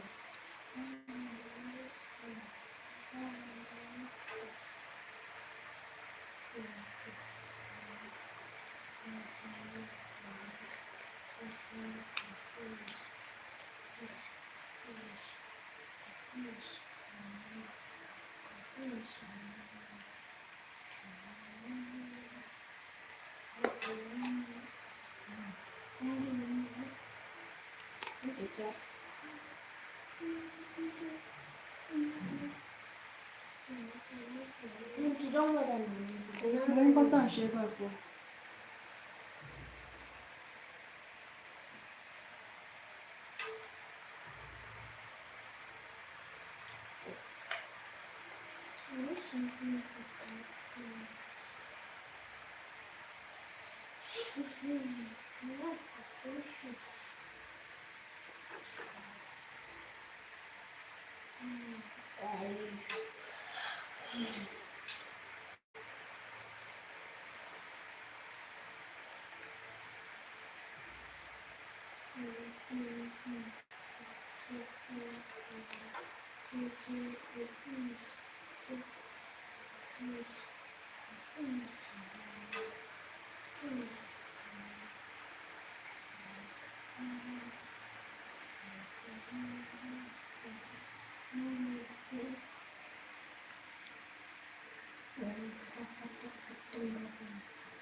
Yeah, I said it. I knew this thing was going to change my nails. Look at that. It's beginning to change already. I thought I could protect just my my right hand fingers. But then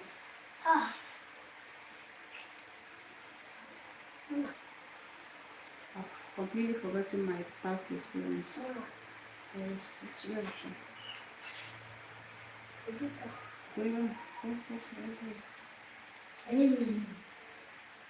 Why don't you do? I do. Right. Do that. Do that. This is it. Don't do it. Don't do it. Don't do it. Don't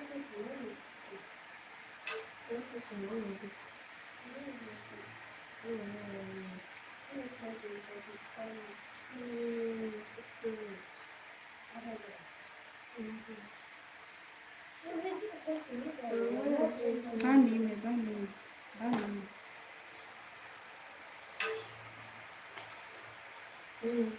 This one only. Come on, please.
Who's that big phone?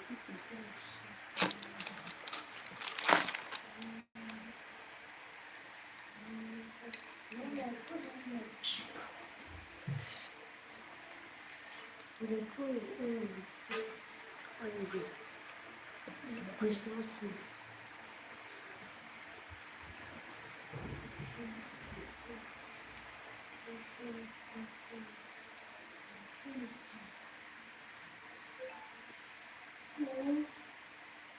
I want to go.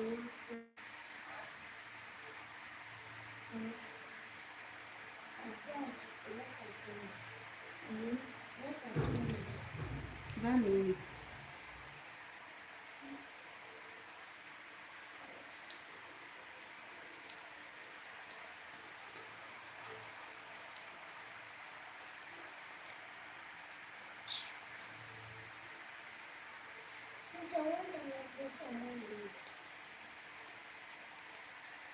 Tienes una kita.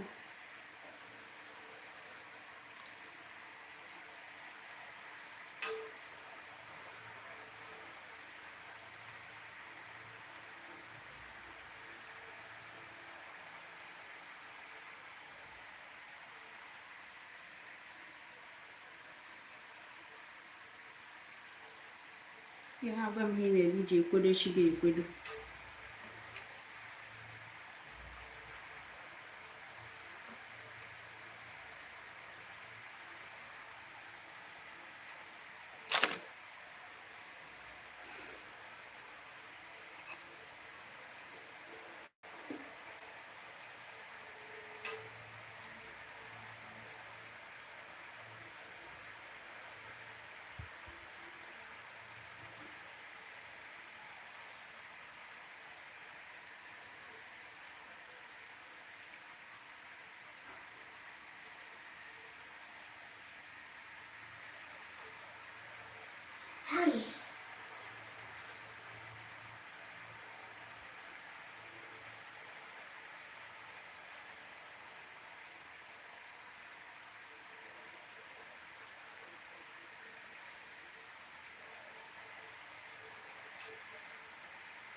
Order from sit properly. And there she. And there she is.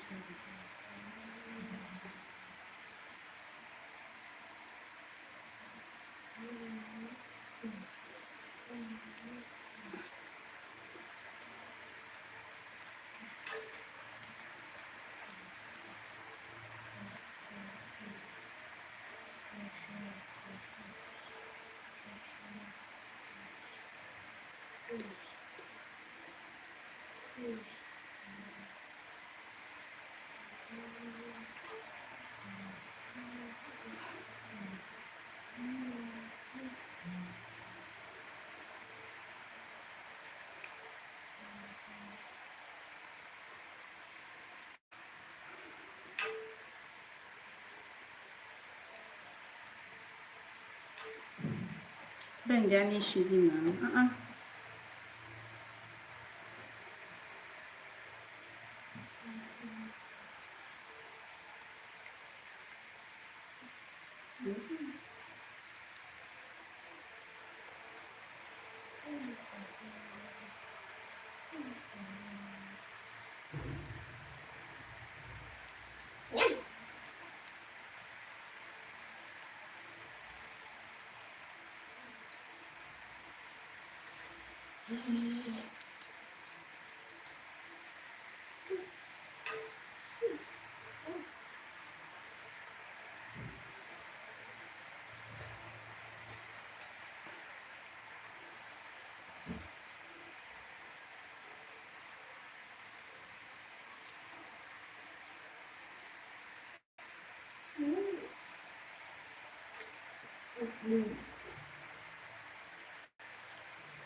I see she gets over this. She gets here.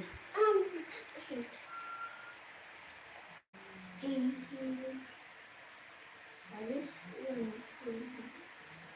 This one is saving my hand. I'm saving my hand. And doing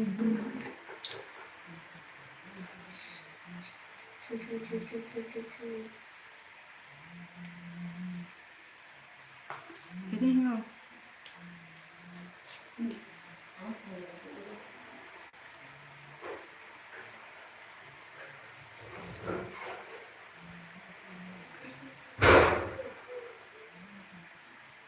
I see she gets over here. Before you have the milk, I can she gets weak. No, is weak.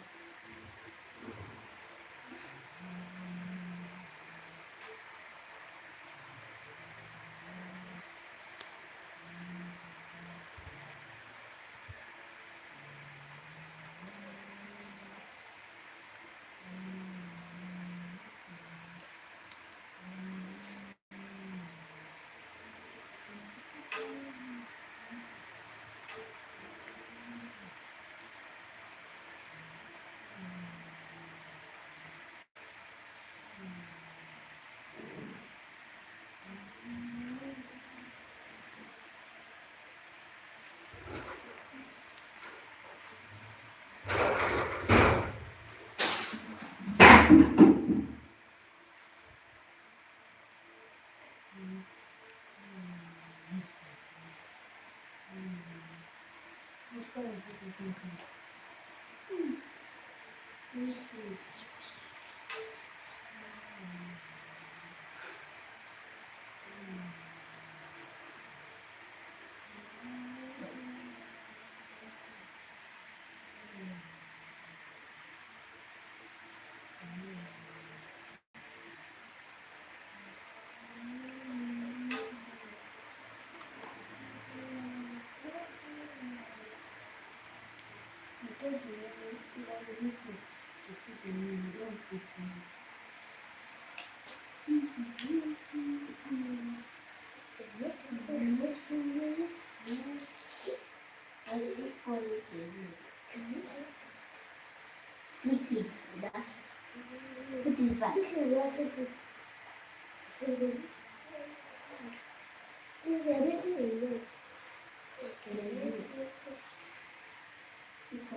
Baba.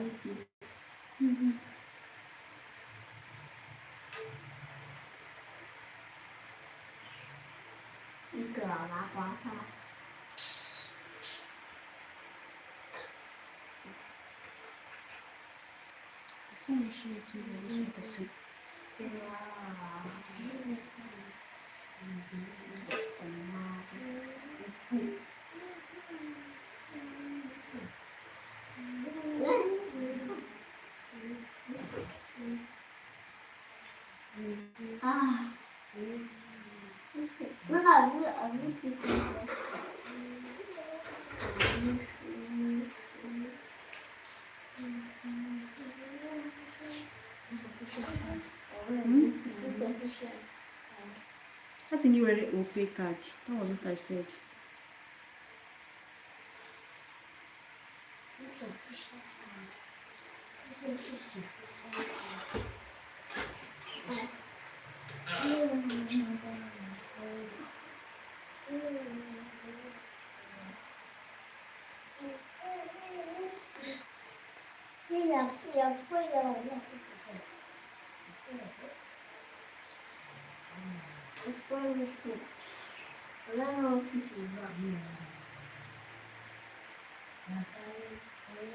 What do you think this is? It's not so special.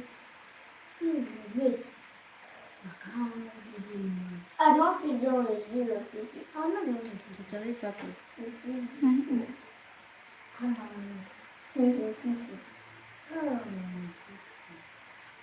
You never said it to me. I never said it.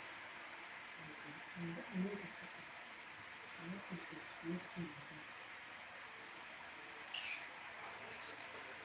Shall pass an email school bag him. That's what it's like this. If you know how to do this, do it. Go just go through it. Yes, do fix it. You fix it.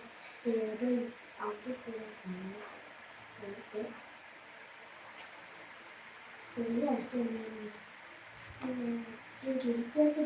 Okay, you gotta show the air.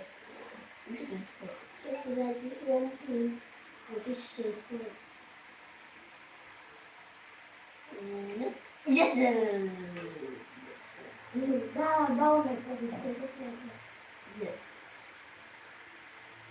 yes. Yes, it's spoiled. This is not like the beach. Nah, don't touch it.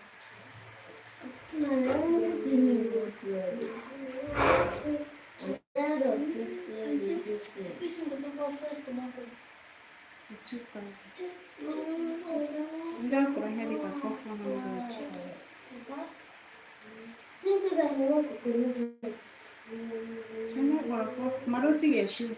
John ha kpọrọ iche iche ịzụta mara etu ị ga-esi azụ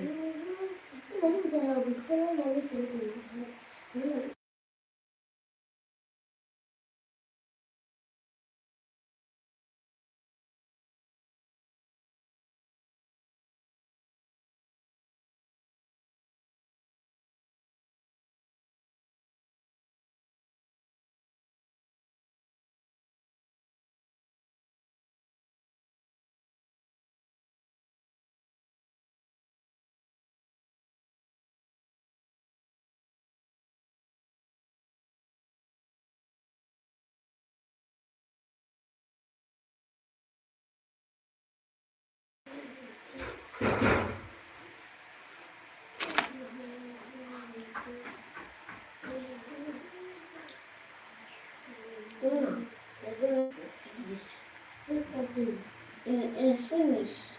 Okay, I want you to test you. they also do like that. They can this is just going like money. Like that was when she said that she was playing too. They let me say that and that can see. And she had to drink and really say.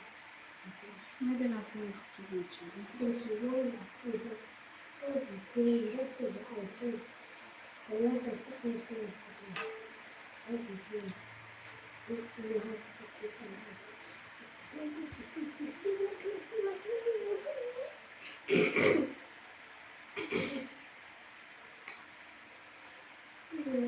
How did I know this is? When do you think Zinji? Did you know that's my food? Lego. Is it a Lego? Why am I doing? Hey, someone is since we say a Lego, because it's probably going down. It's so. So they are not full of.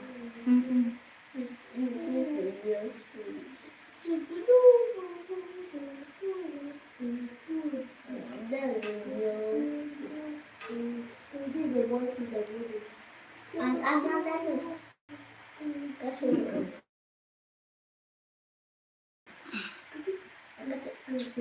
No, it's not that thing. The cat is. The king is really happy. The king is really happy. I like it to be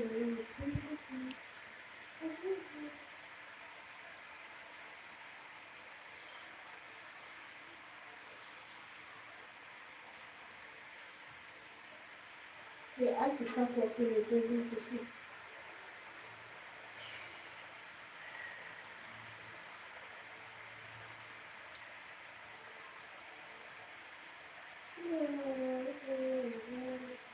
My mom is season 2.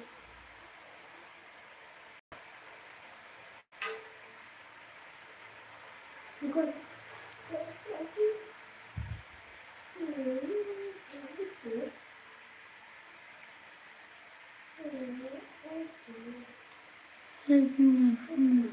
Sorry. Don't rush. I'm not sure I couldn't try this. Don't rush. okay. Wait.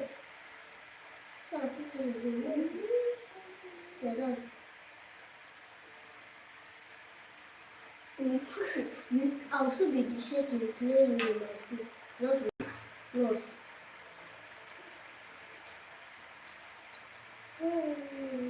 Another aunt and small aunt. Yeah.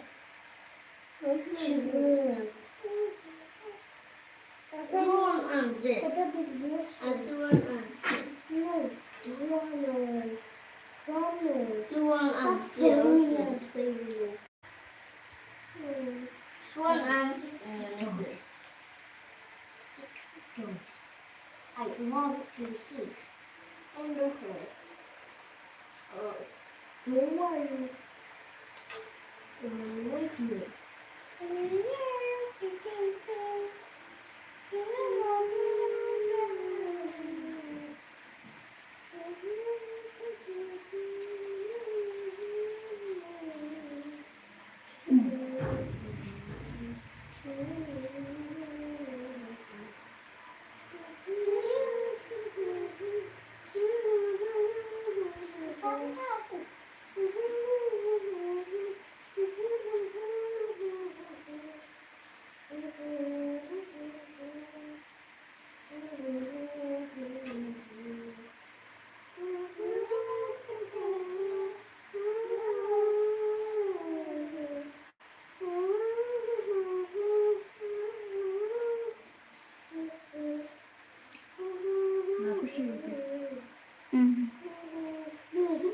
Like you can't see.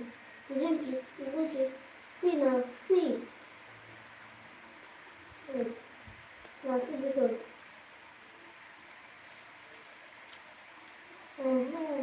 Very good.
I'll get it.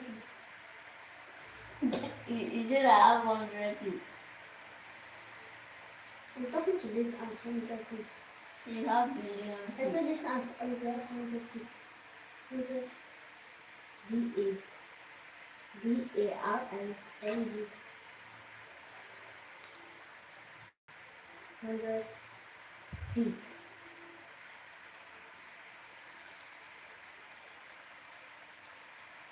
And 100 DIRTY. 100 dirty teeth.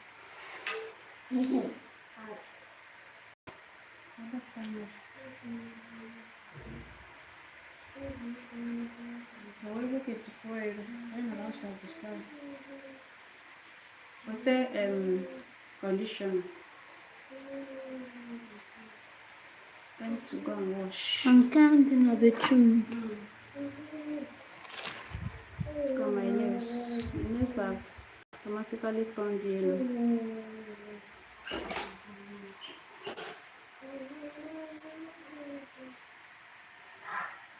Big ball.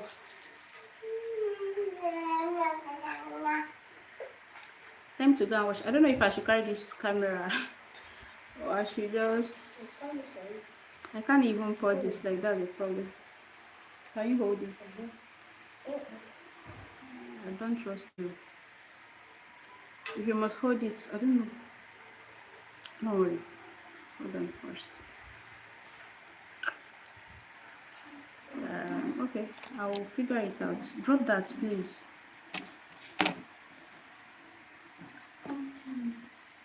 Now the other tap. Let's go, guys. I don't know where this person is. Just one person that's here. Thanks for sticking around anyway.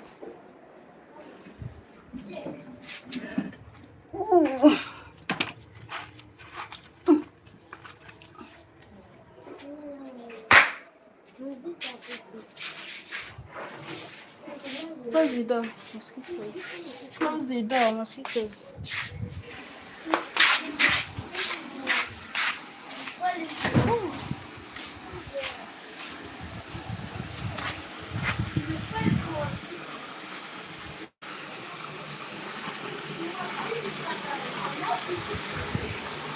Go and bring bathing plate for me. Go and bring bathing plates. Yes. Bathing. Please be fast.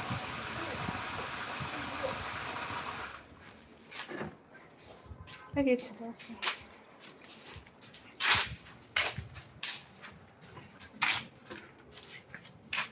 Okay, time to leave it. Where do I keep this? I need a comfortable place where I can. Okay, I think I should keep it here. Yeah. Let's stay and let me keep it under the house. Okay. This is a near perfect position. Yeah.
English water.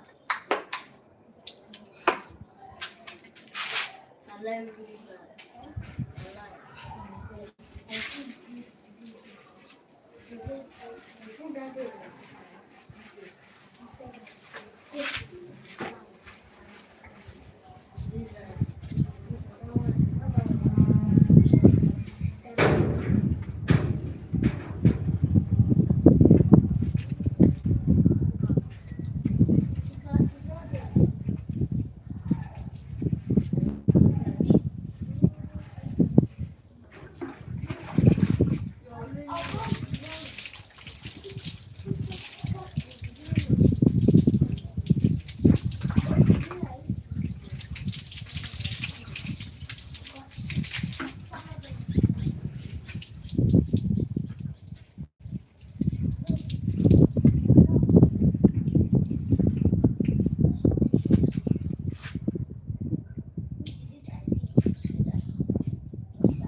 Why you come and wash your hair?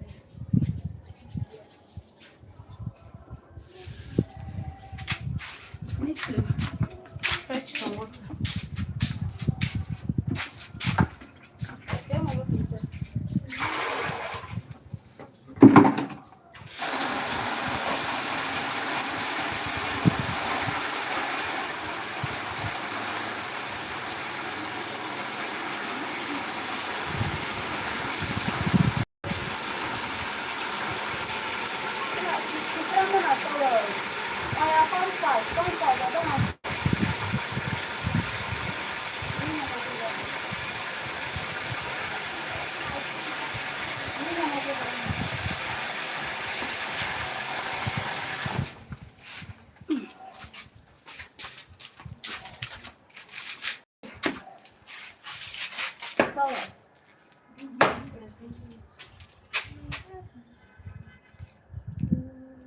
Get on to touch this hair. This hair is really stressing me.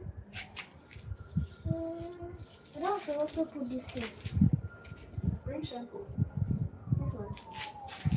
I don't want to put it. Please squat down and bend. I don't have time. Let me see. Tell mother to give me towel now. Squat.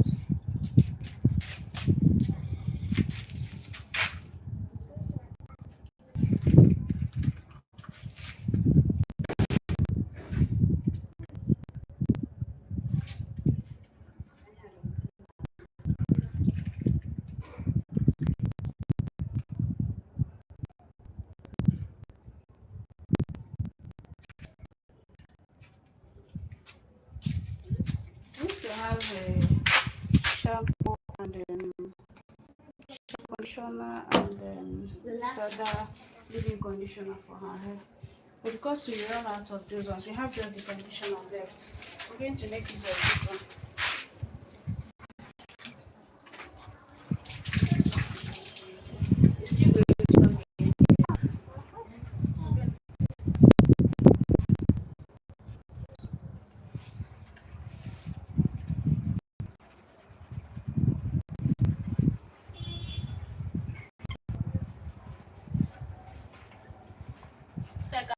on as much as I want because it's not retouched. So the scalp is not tender. Just scratch as much as I want because you know the hair has been like that for 3 weeks and water has not touched it. By the time I'm ready to took my time away from this. So here I am trying to make it up.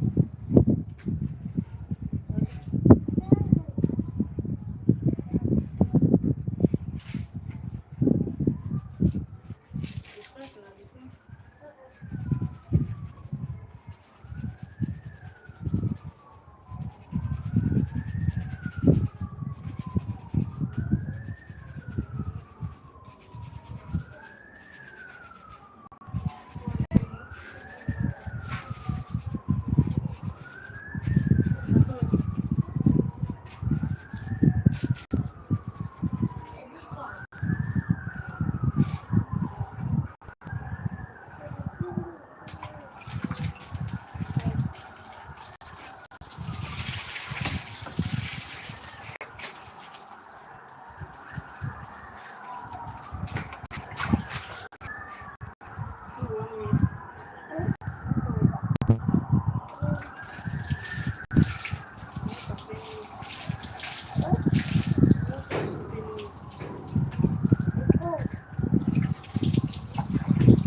This conditioner is actually meant for her.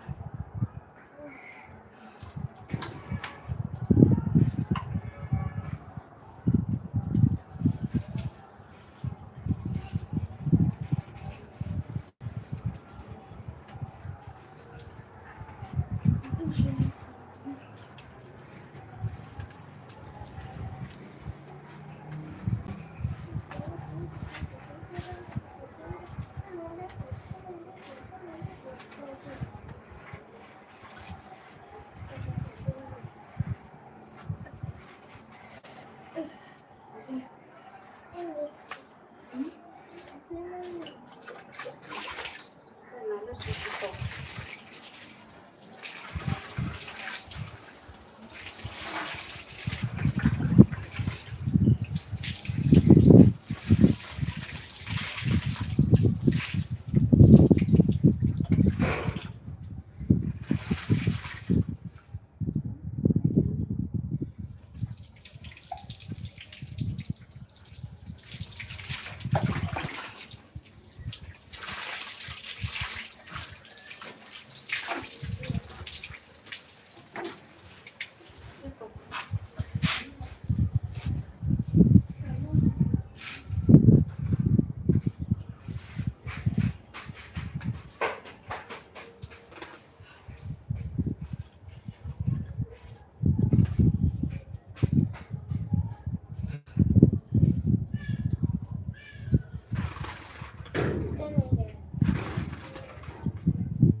Let's go back inside and finish up.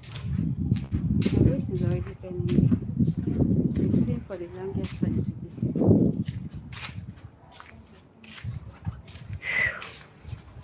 Take this inside. Let's go and come. Not today. We are not babbing you today. Please don't stress me. I'm already stressed. Let's go inside.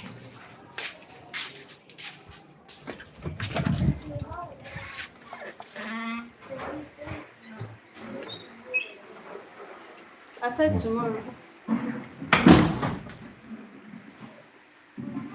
Oh,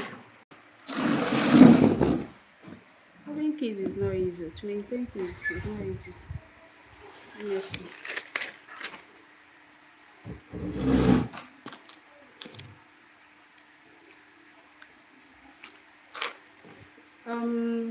Just a second.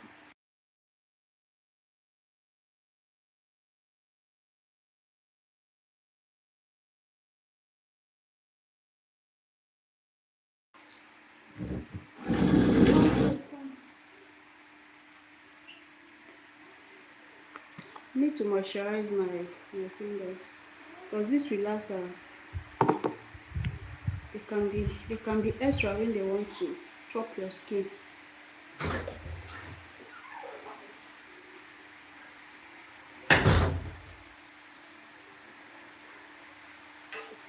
Moisturizing everything.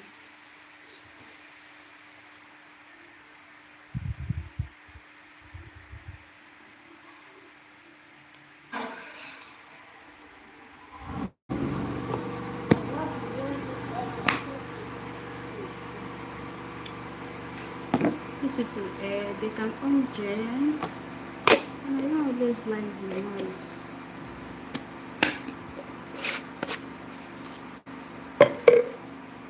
Hi guys, how are you all doing? Thanks for joining us. Where are you joining from? What are you doing at the moment? How is your weekend going? Come on, sit now. Let's comb your hair before this hair will shrink. Go. No, you have to comb my hair. Yes, we're not making it. Just sit. Let's comb. Please don't push my this thing. Get me her this thing, hair cream. Let's find this hair. Okay, guys.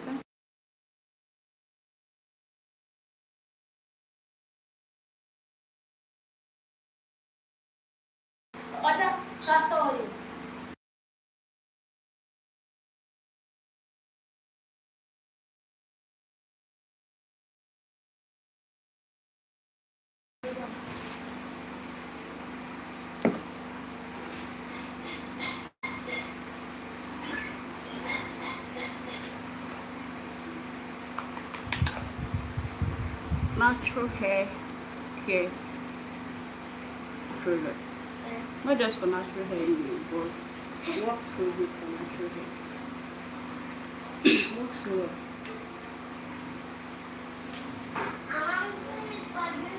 Look at that hair. It shrinks. Look at the level of shrinkage.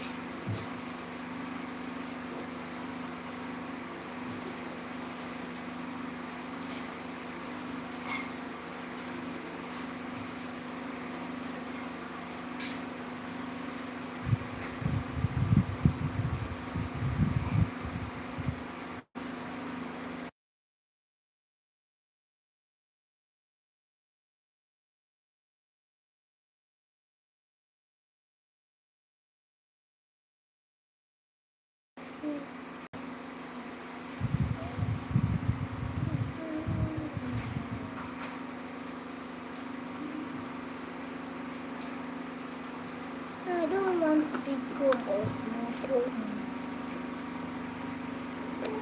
Please keep your hair from me. No.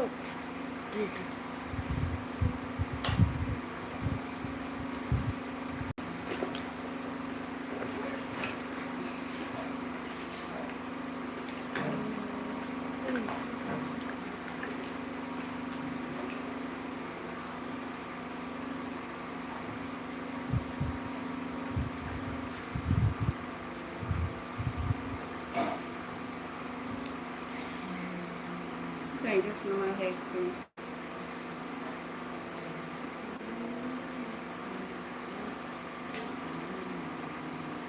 To massage it into her scalp and then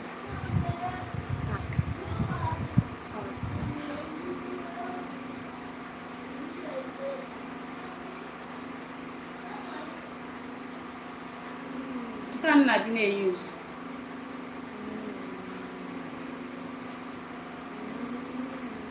I think I have to make this hair now. If this hair, no, I won't weave it. Let's just make. No, I won't pack it. Let's just make one. Let's make one. If this hair eventually dry, I'll cry. Even you cry. Please put your head down.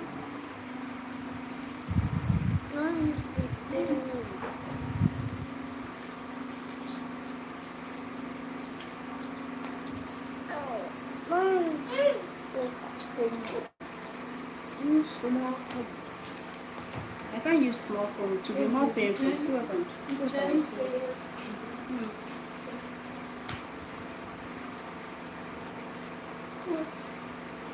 Cheers.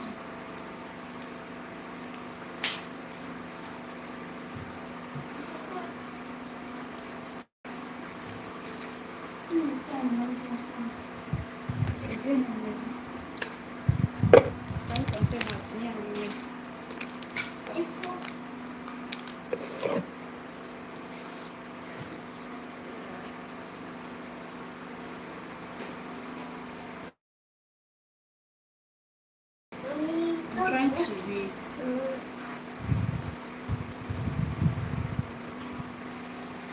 I'm trying to be so considerate here because if I allow the hair to dry out, honestly, it will be so painful. It will be so painful for you. You know it now. Once the hair shrinks so much, imagine how wet. No, don't tell me not to comb it.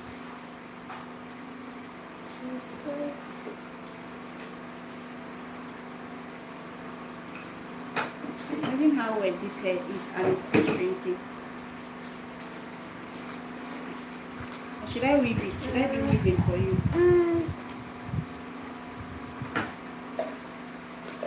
Should weave it? I should weave. Please bend. Let's not waste our time. Bend there, should be. So is it your hair?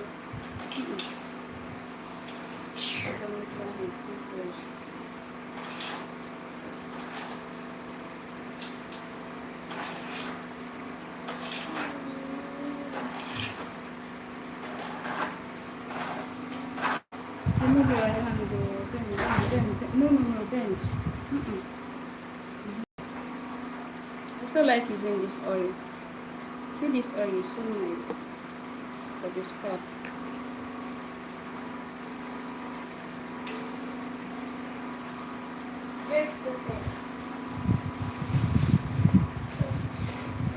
Please keep your hair. Yeah, let's make this hair once. Let me just something simple.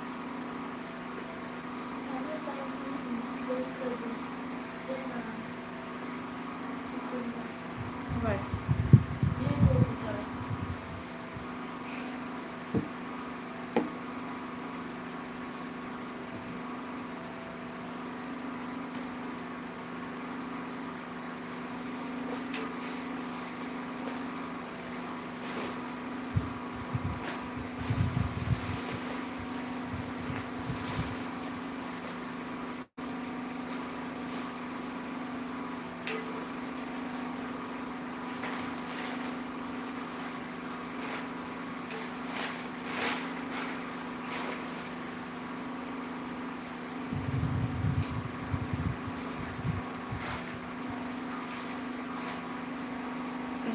When I say bend, I just do it immediately. I want to be as fast as possible.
going to put his hair back. Let's finish first. Go on this side to dry. Let's finish first. Mm.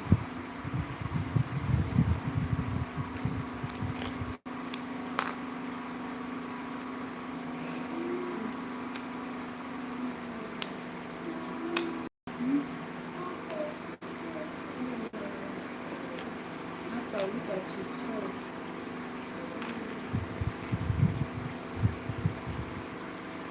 see, the hair is already lovely. I'm just going to make it. I don't even have strength safe. I want to go back. I don't want to pack it because it will pain you so much by the time I'm ready to make it. And of course, today is Saturday, tomorrow is church.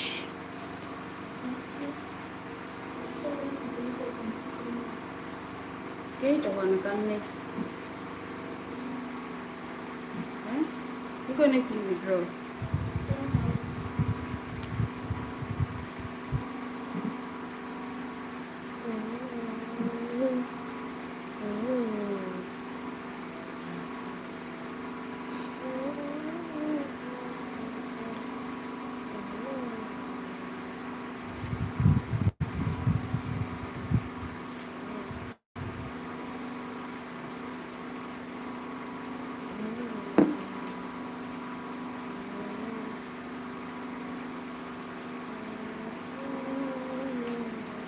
Carrot offer. Green beans offer. Sorry.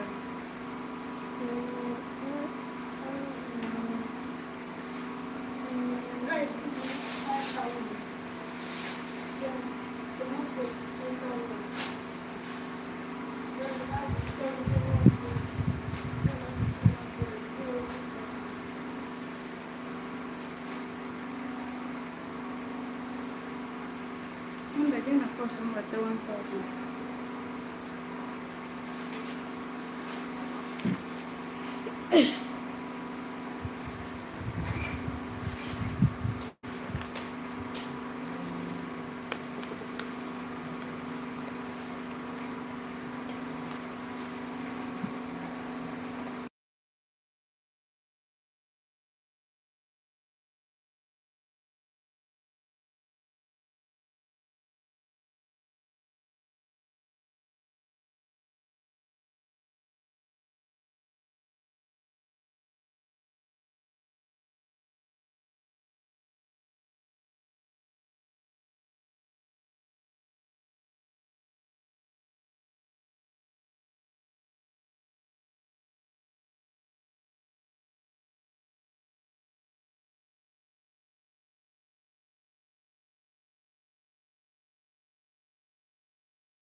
The change for you make is correct. Okay. My papa How about me doing this?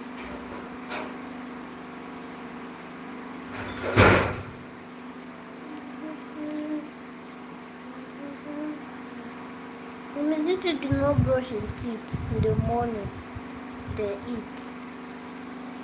Is it true? I tell you that. Let me talk to him. Is it true? It's true. On the channel down also.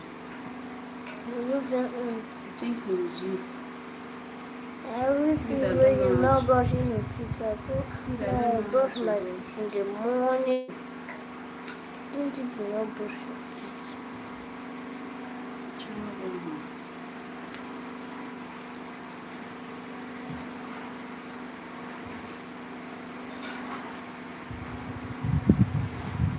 Since I have big ears, big eyes, big nose. Please drag your hair.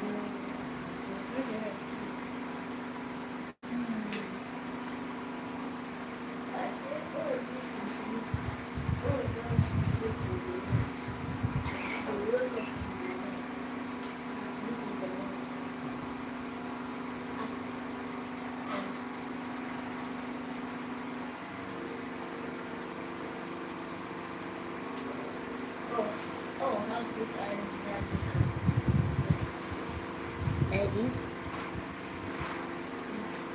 Glass. I know how glasses is still by dad and boss can hear everything. Please bend your head. Just that who can see. Help me to help you.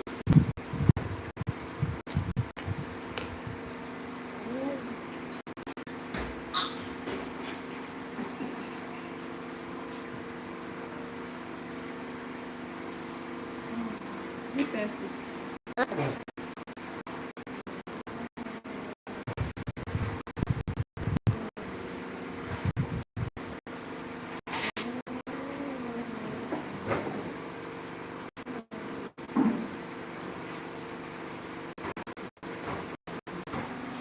Instead of twisting. Instead of twisting. Twisting. You want twisting? No, your hair is wet, so we can't twist it. You dry it. Well, don't I twist. think we can enjoy it when it's dry. You twist it.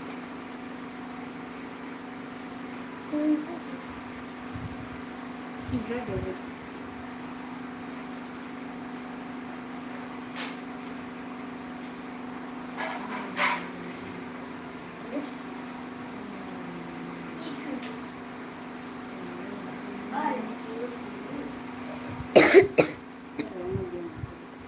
Bend your hair, please.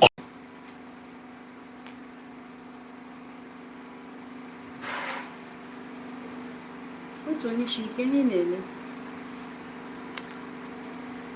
Sit up.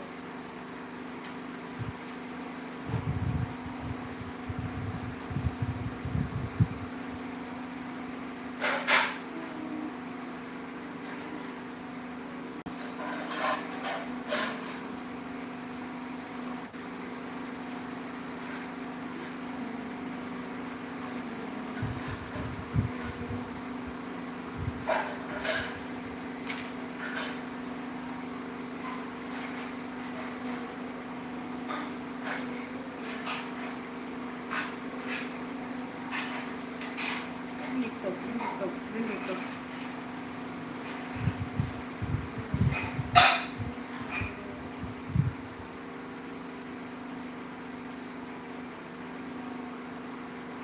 Oh.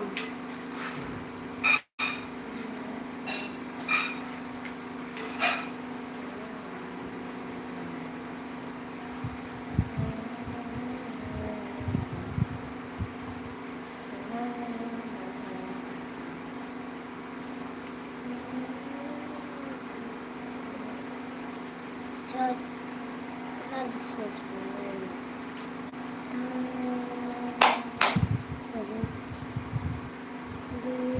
Please keep that on.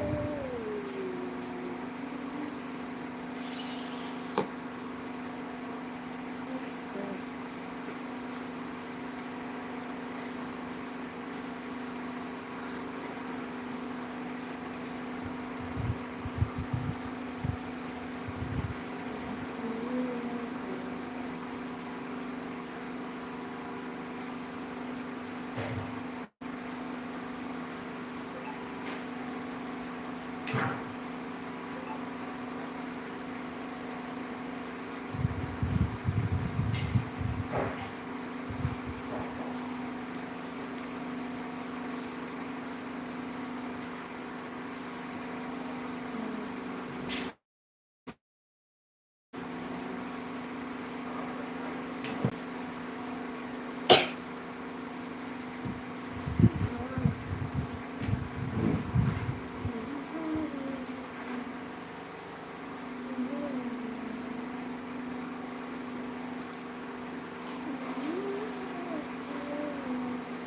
don't even know what food.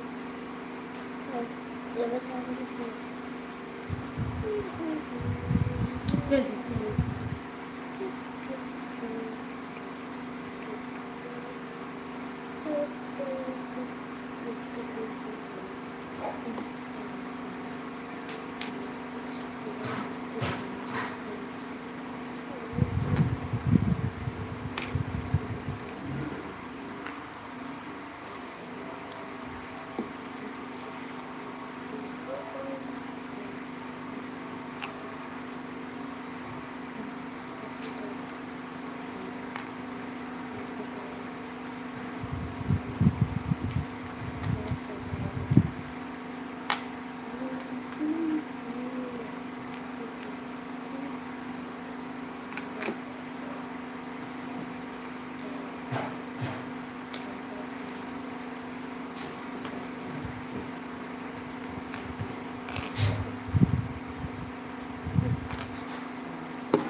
This thing has locked again. This thing has locked.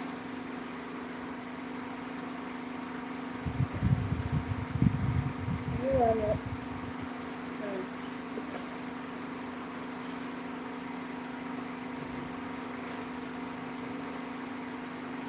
It's still very wet though, but it has locked.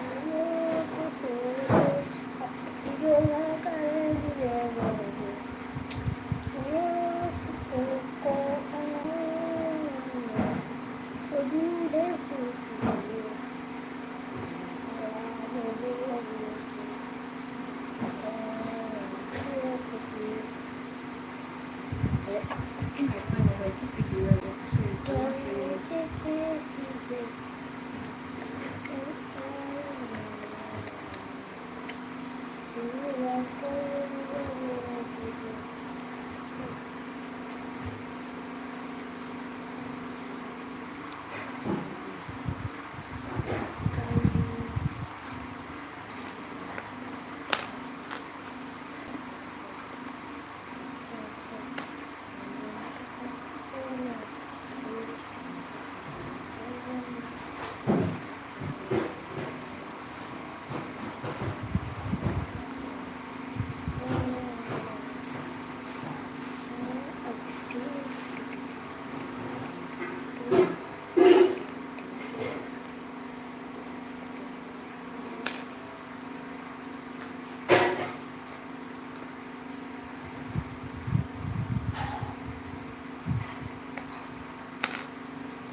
Um,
Ouch.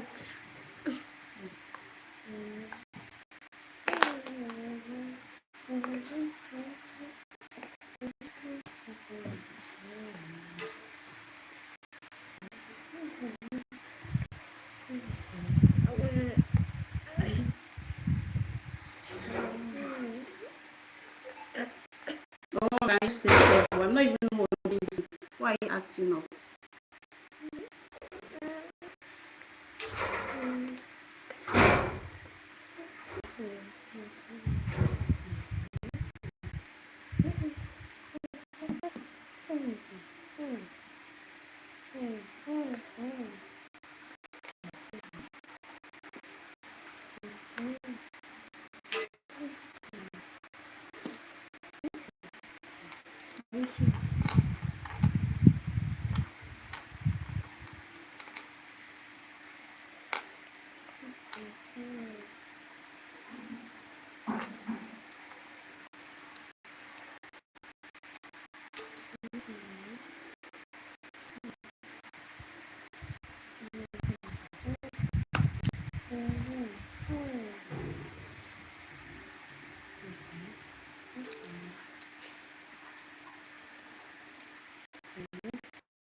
So I don't know who this person is. This person has been here with us. Thank you.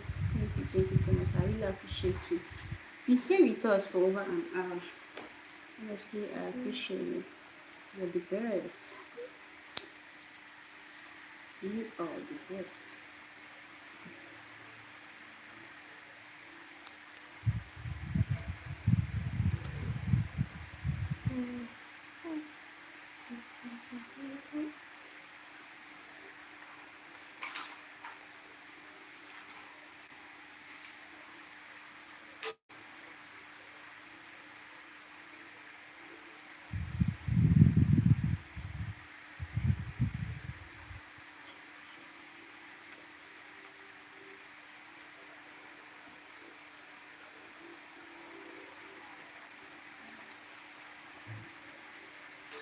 Our pizza is still very wet too, but then the speed is using to shrink. You think that I washed it since 2 days ago. Sorry. This is not, I'm not holding this thing. The grip is very wet. You're acting up. And I don't like it. You're acting up. Please sit properly. My waist is paining me.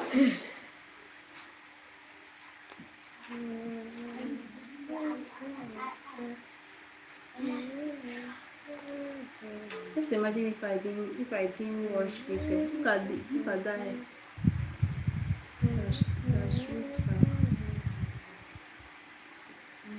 What one is cool?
Is there any ripe plantain there?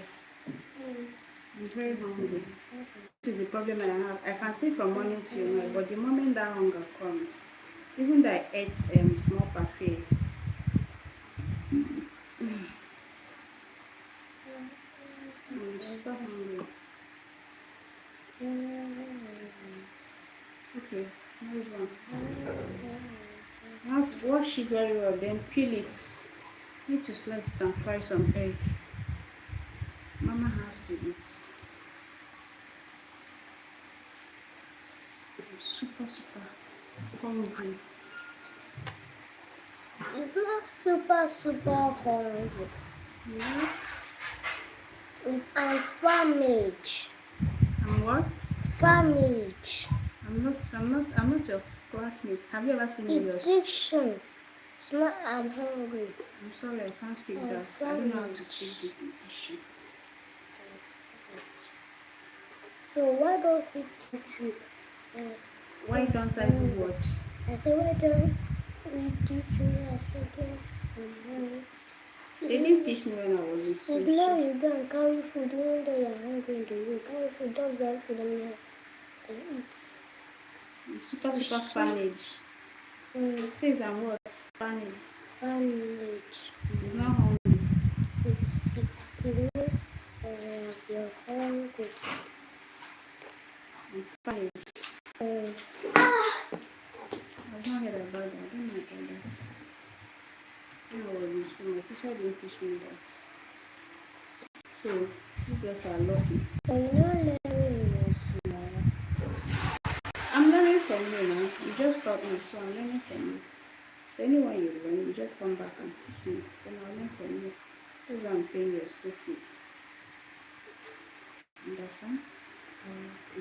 When I speak the wrong English, It's not school bag, backpack. You know what? It's not school bag, backpack. Okay, maybe. It's not come and eat. You are invited. Okay.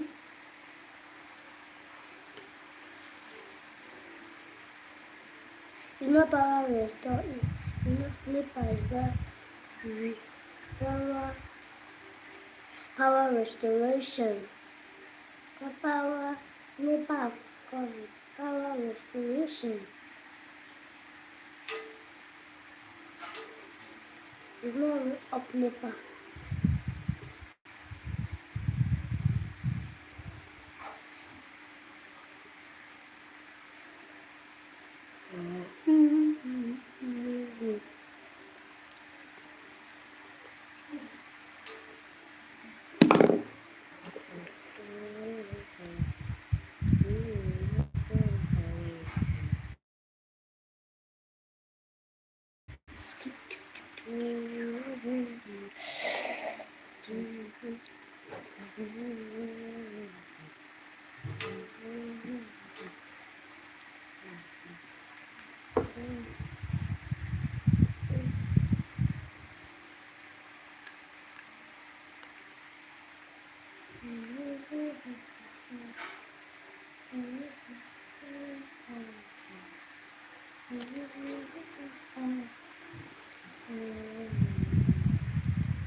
Please run away.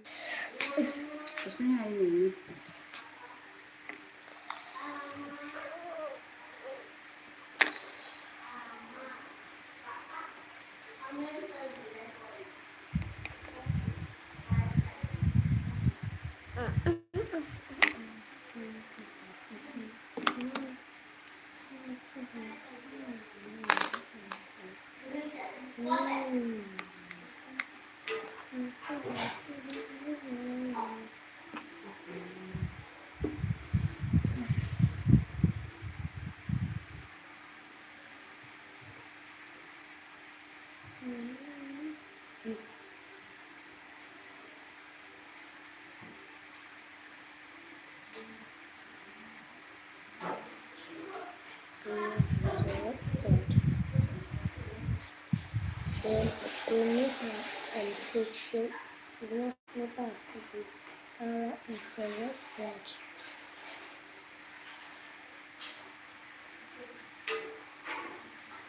Another is like, oh, paper are interrupted. In blue and medical, using the power of the no, the power. No, I mean, that's the one of my shoes. So, I didn't see half of my shoe.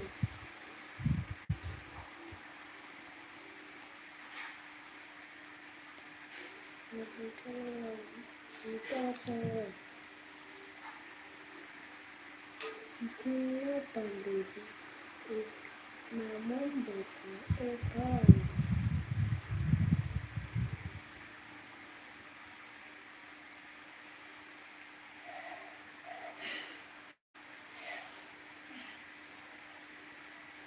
Did you always try to draw in that my book? I'm not. I'm not.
Sit properly. Sit properly. Push that in so you don't get my phone.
I'm tired though. Ooh.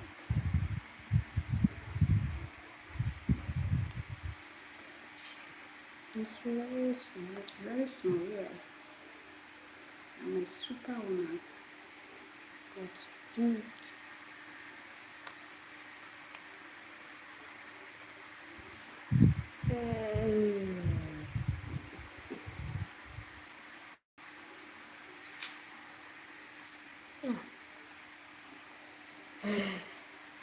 I want bread. You know what? I said I want bread. Bread. Randa, please, when you're done, come and bring bread for her. standing up from here. Are you going to make Amanda?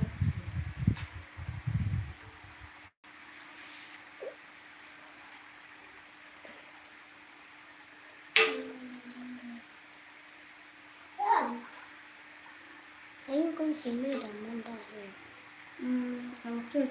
If there's when I'm done with your one, if there's still time, you make her ends. But if there's no time, I'll just I still have books to read, right? So I have my books to read and I have Exam. no another exam will be by next month. We'll have to prepare for Exam. pre-council and normal school final semester exam. I have so many exams. So I don't want anything that clash with my reading hours. So I need to rest before I start reading.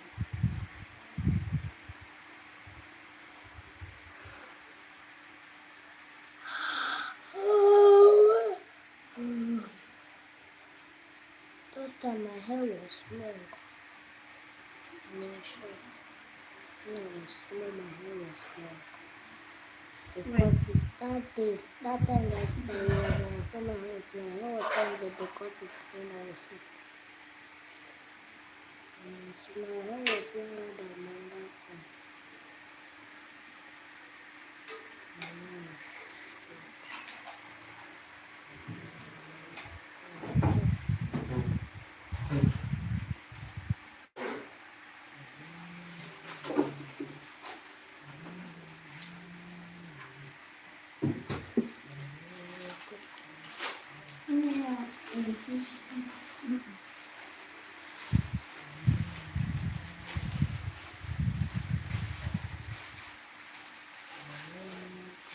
It's okay.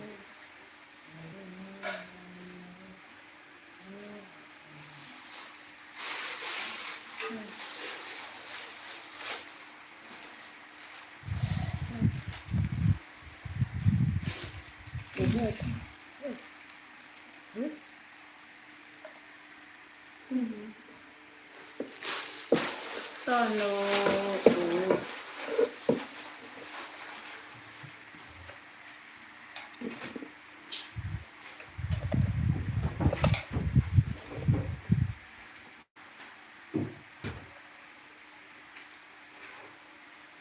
Natapanya hivi mwana.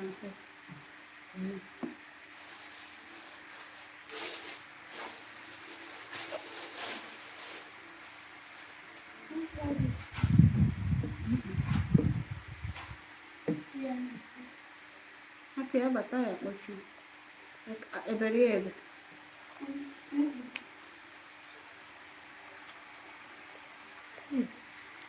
I don't need the plate. I want to play game. Don't play game.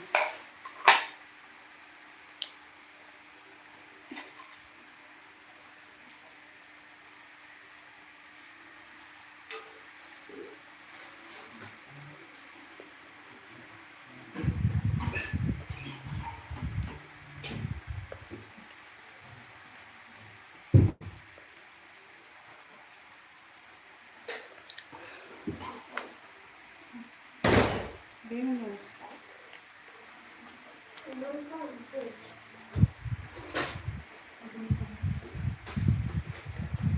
It's a pepper. Oh, yes, yes. No, 5 pepper.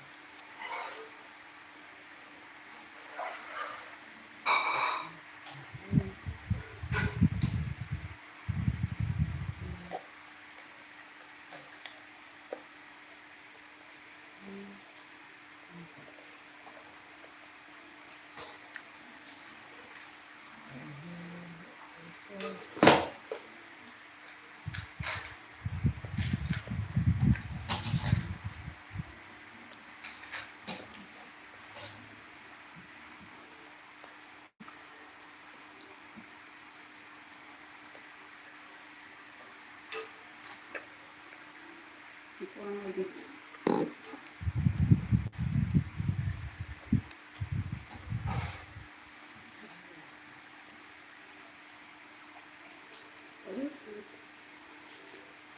water. And I want water. I will bring water for you.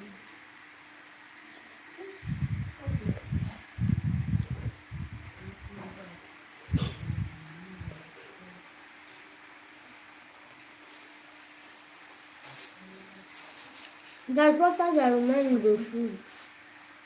I said there's water that remains in the fridge. Go and get that one.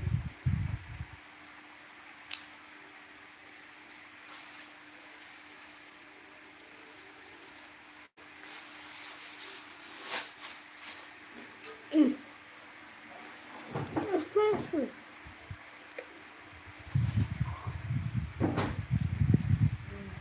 Just have a tender scalp.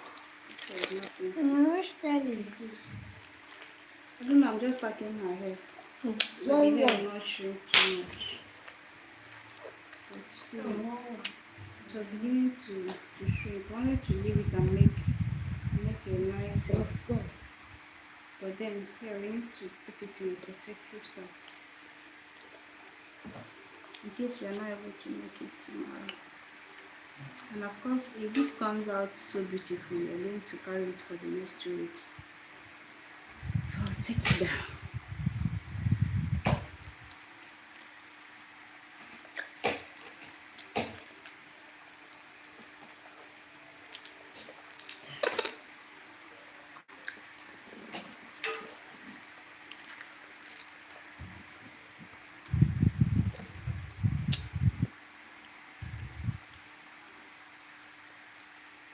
No.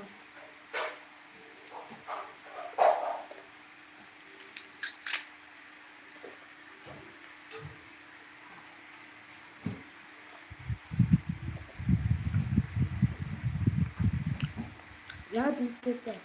I think keep it. Yeah, okay.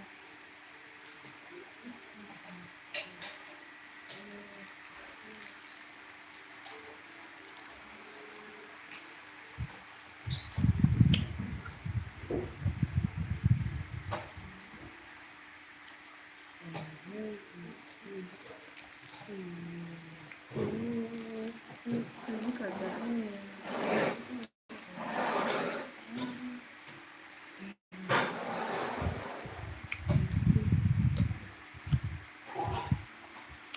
My hair is short. It's soft. It's short. It can shrink now. That's why I said It that. say it's short. That's what I'm saying now. That's the reason why I said that we should not leave it. In as much as we washed it today, we are supposed to allow it to breathe. But That then time my hair was very long. You go and cut it. I have to cut it because we are always complaining. Sick. I was sick. We always complain that it was painful. I had was to. sick. When I tried to cut it, It's all not just about being sick. When we had the picture, we were not sick. We had recovered long ago before we finally cut it. Lucy and your mother jumped and just go to church. I was in the house. So we had to cut it and start all over again. And it's going really fast. It's coming already. When it says I'm following to go to market, I think you prefer to go and buy something.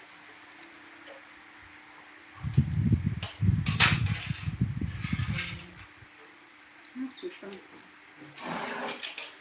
I told my teacher and I want to see me my teeth. I want to see me my teeth. I say what? So she said a lot of things.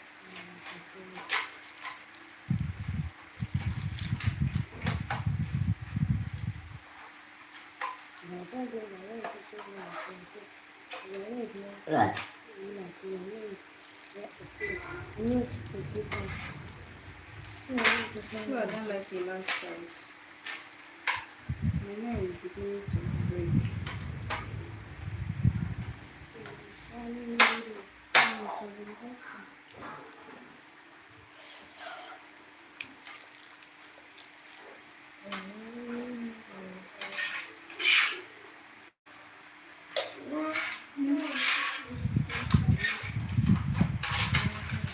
want to play.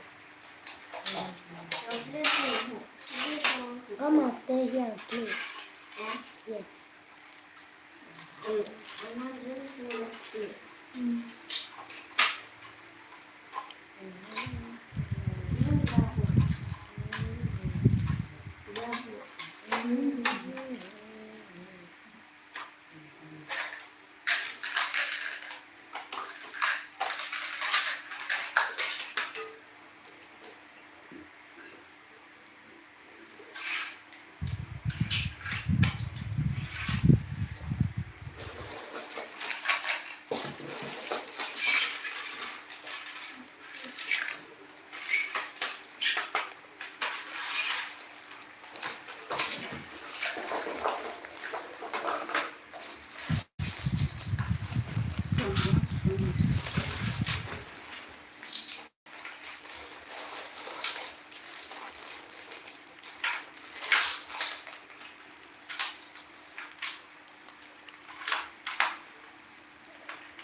So, Mama, what are you doing?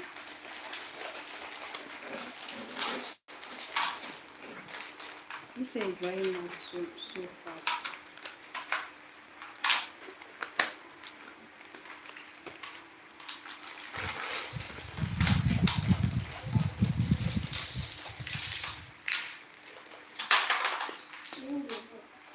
Don't do that. Don't do that.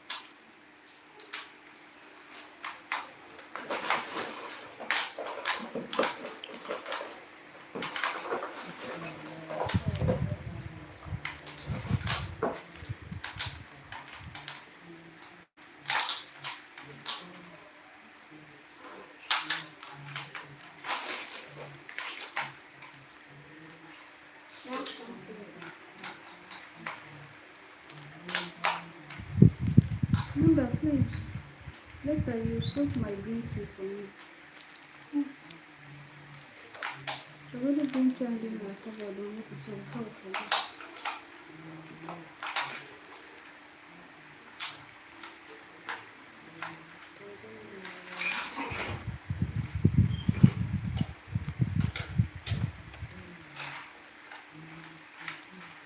Can you keep your head stable?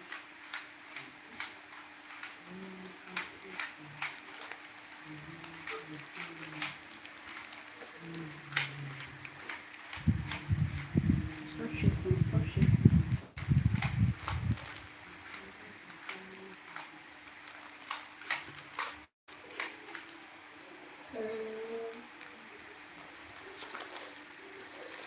You say it's sleeping because it's still very wet and you are making it hard for me. I'll let you carry it like this. So keep your head like this.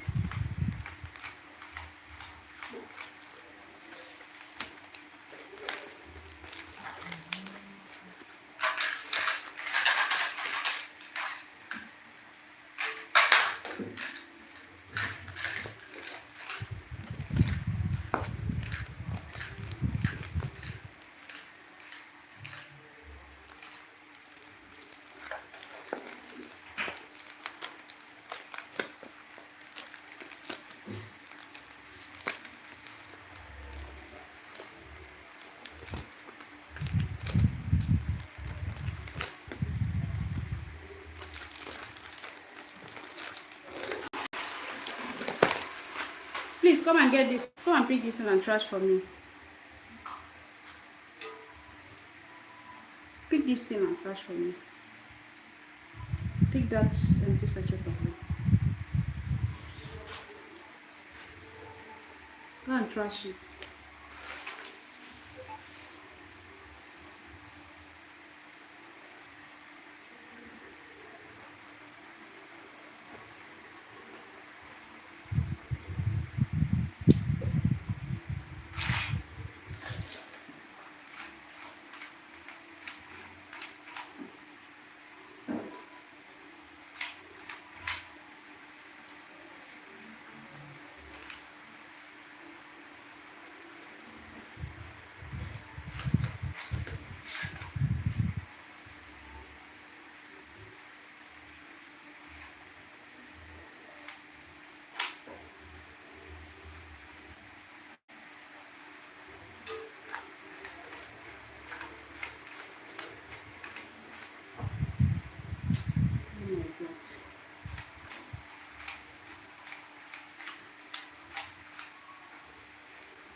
did very well. That thing should be in that one.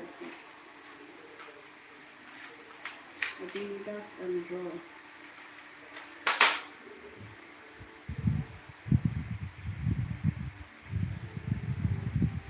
Hi guys, thank you for joining me. Good evening. How are you doing? How is your weekend going? Oh my God, I was supposed to have an interview today by 7 p.m. I don't even know what I was thinking. Oh shit.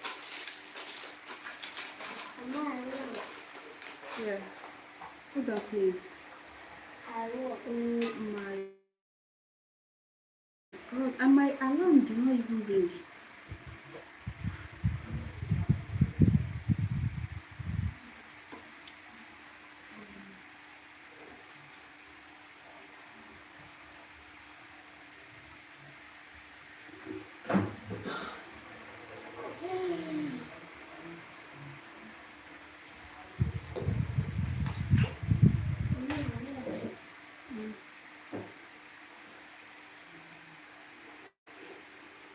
I was supposed to have an interview with a client on Upwork today.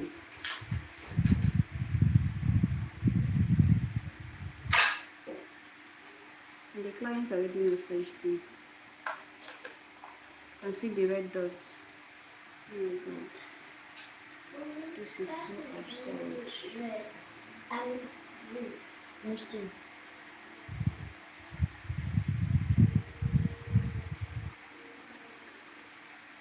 Oh my God. Look at that. That red dots. What was I thinking?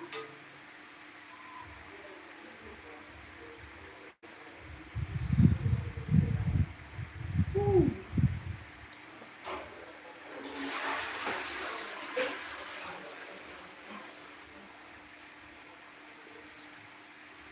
Oh my God, this is one thing I don't like. Like when I schedule a meeting with a client and I don't meet up, look at they're done with the meeting and they drop the recorded.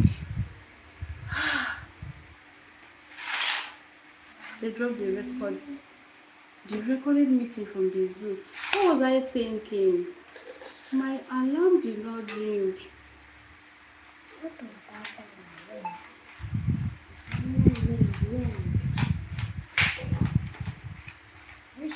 Coming to. Oh shit. I'm so sorry that I can't. What are you eating?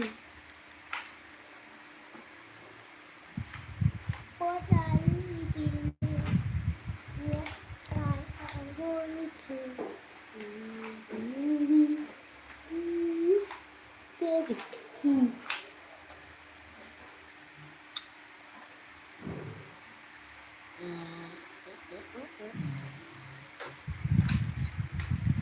David.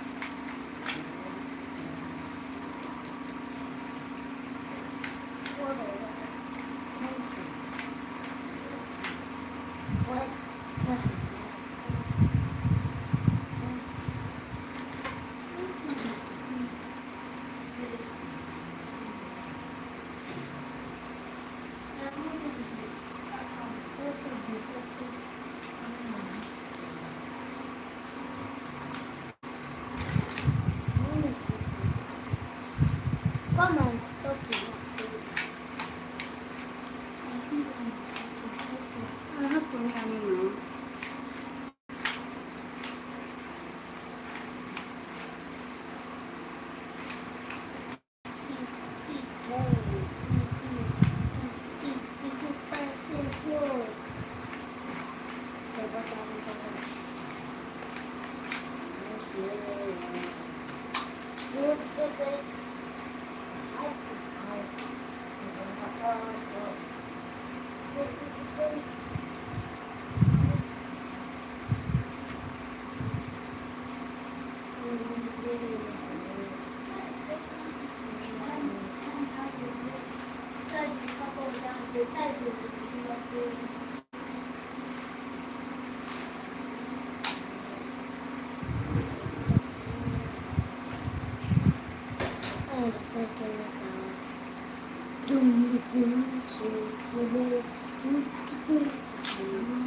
Just I think I will have to listen to the recorded live video.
Quite unfortunate.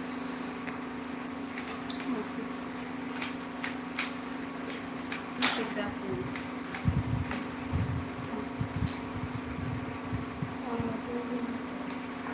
Chima, waiting.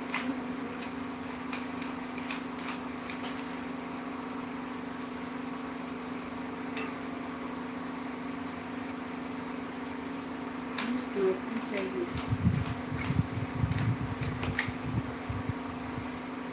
And this has really reduced my chances of getting that job. This is really honestly. Yeah, sad. I've always looked forward to getting this particular job because this is a job I love. This is a role I can function properly in without somebody Anything that's not to micromanage me or managing me at all. Like, I'm so bad.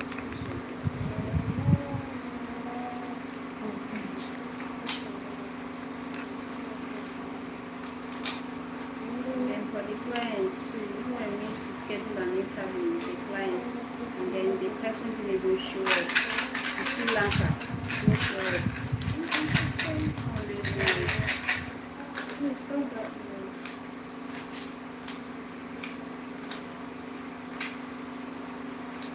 yeah, sad because we need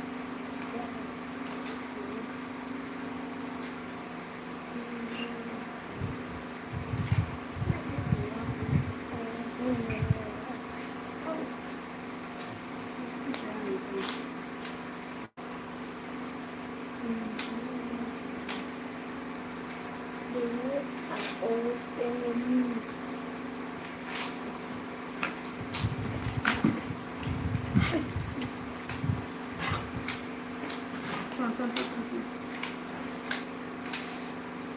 Don't know if she can let me reschedule this meeting. Keep your head where I kept it. I already sound it, please. Okay, I know this one.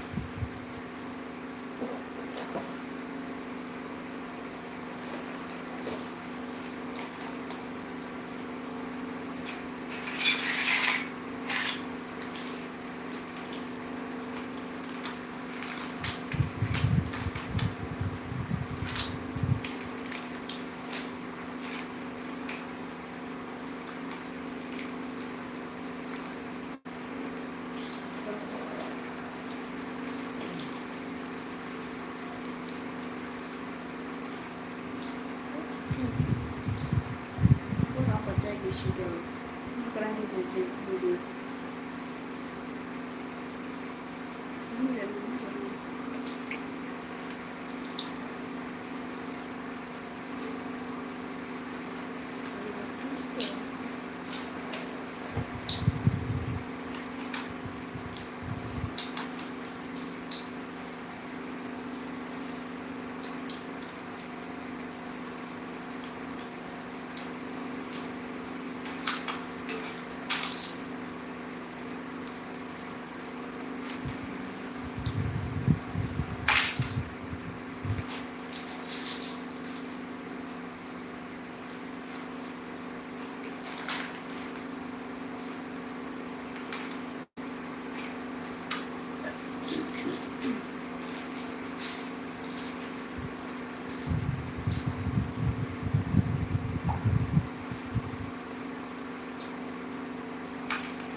Thanks for joining. Please keep your head.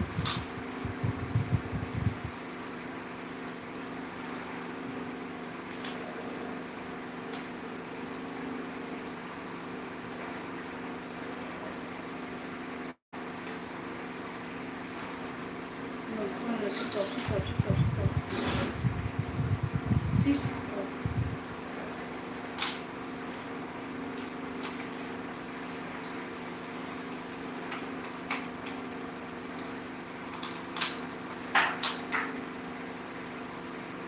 Let's sit down.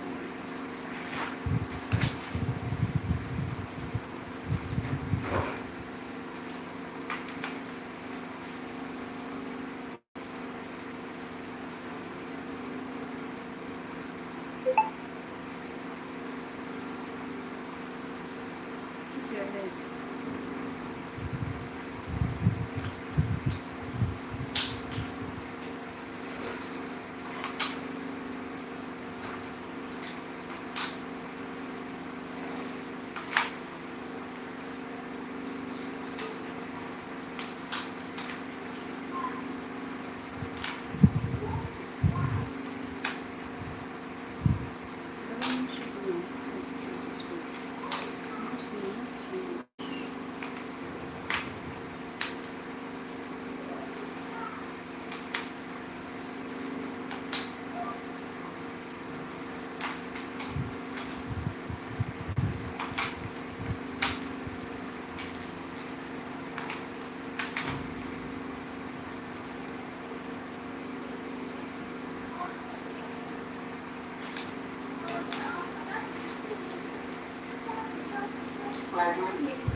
Grandma, yeah, you don't cancel that level with our party.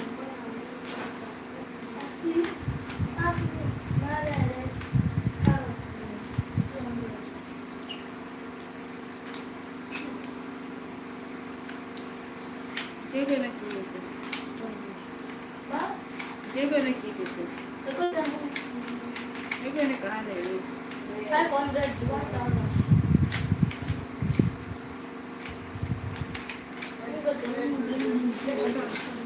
Bank is 300. One minute, one minute. This is 500.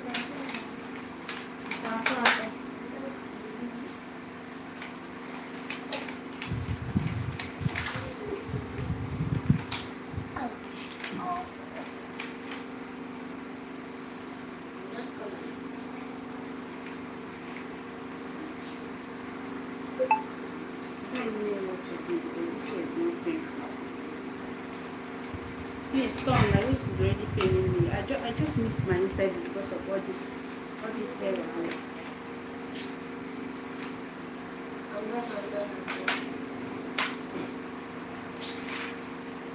Red, white, orange, blue, white, yellow, red, white. I said do natural stuff for here. Here. These are no work. Oh, I'm switching this.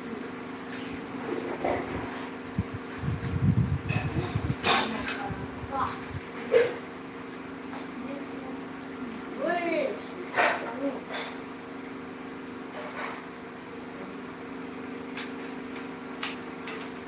Please close this window, Frank.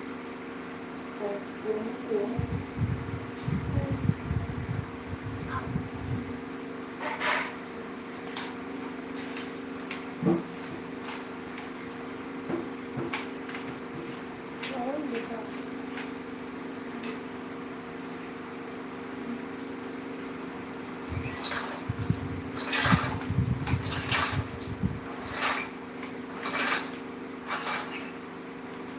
Não consistent. Close it properly. Please close it properly.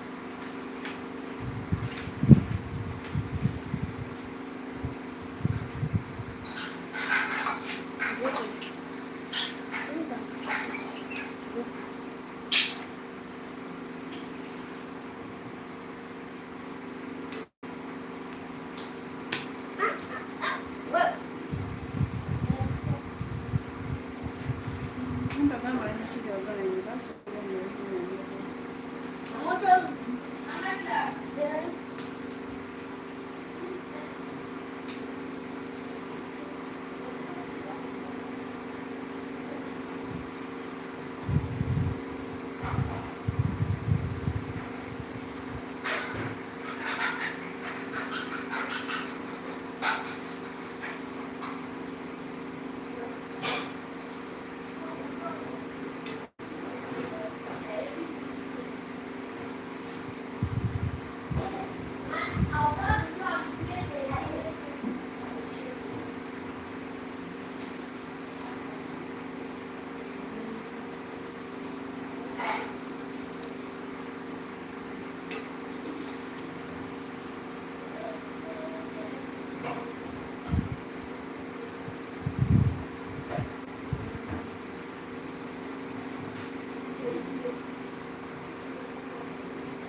Go and pee fast and come back here.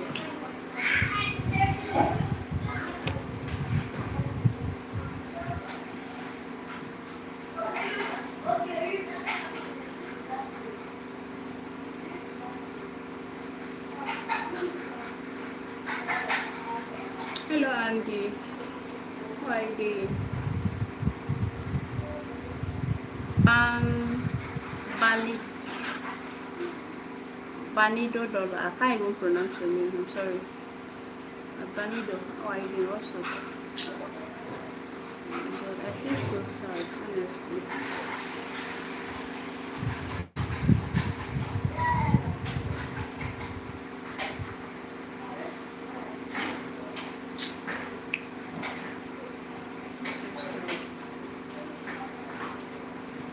Please be fast, be fast about that.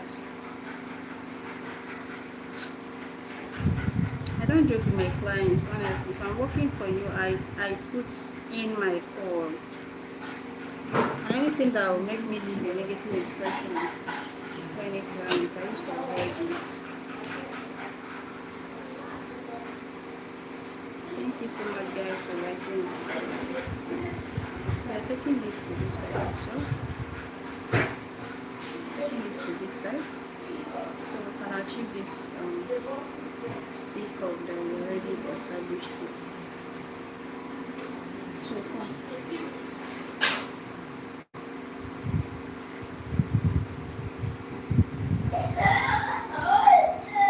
Why you name it down right? Stop it, please.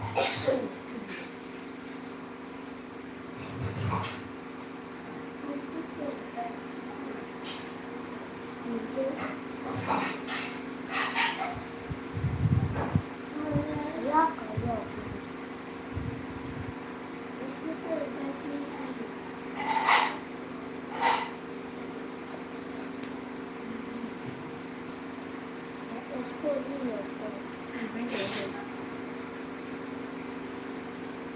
Come this way now so that you can keep this set for me. Let me stand up from this place.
on, please.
Yes.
I've been praying on this season. I'm not putting this thing. 2, 3, and then 3. So we are done. And then 2. Let's go.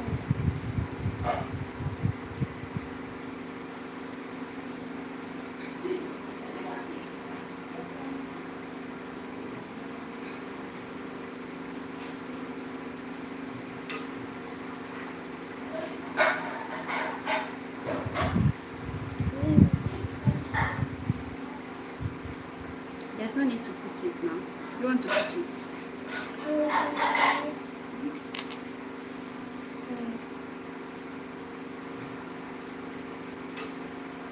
Wait.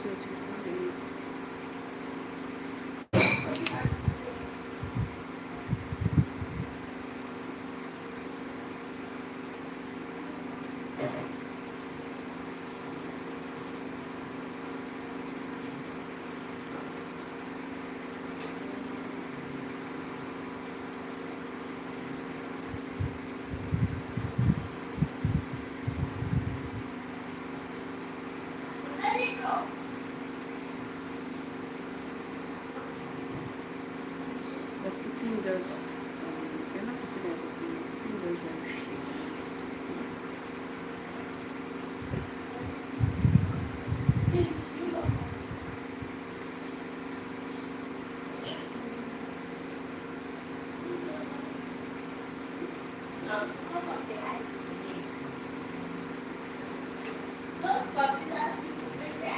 Please put your hands down. Keep those things. I'm not putting so much. You don't even need too much of this.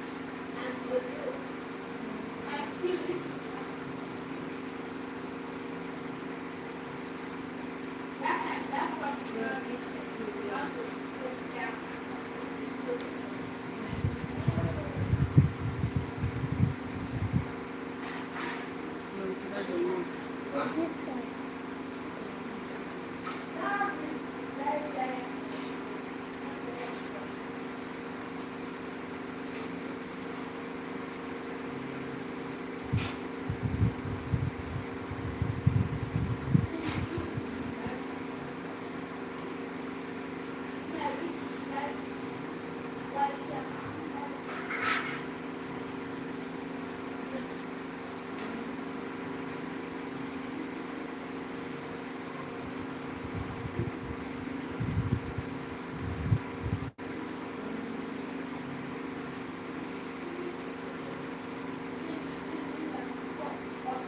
Keep that one. We're not using it. You want us to put everything back.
let's have this one.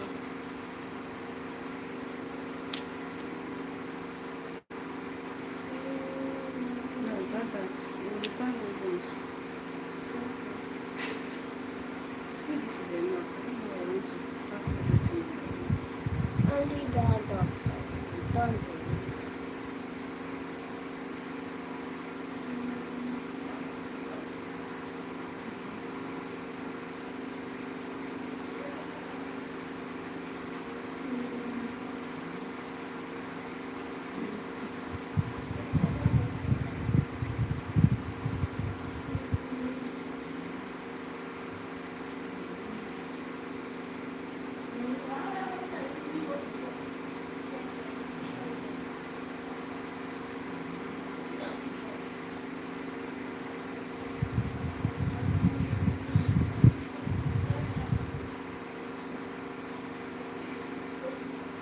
Okay, we are done.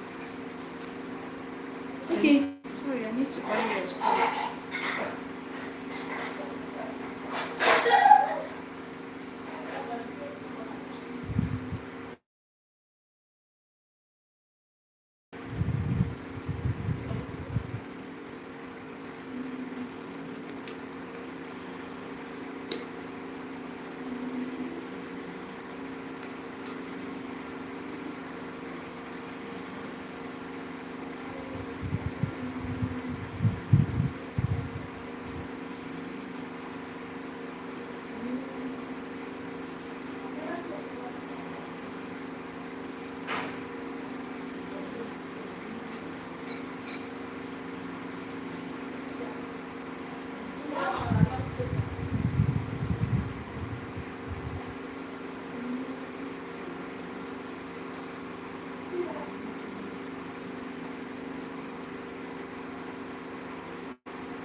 I will not be wearing my necklace again. That's spoiled. Bring the other one.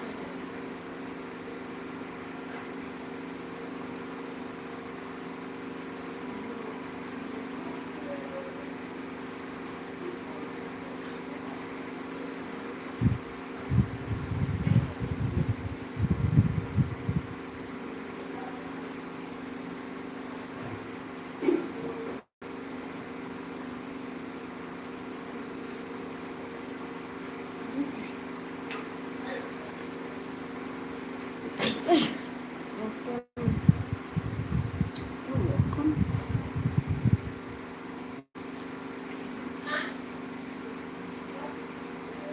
I'm not going to wear my necklace.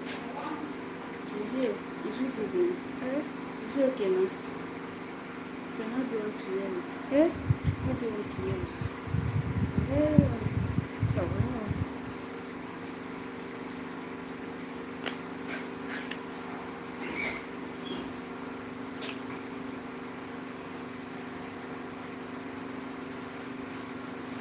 Guys, we are done. We're finally done with one. Tomorrow we're going to continue with the other one. Thank you all for hanging around. Thank you for sticking with me for this long. I appreciate you all. Love you all. Thanks so much for the support. It means a lot to me. Bye guys. See you tomorrow.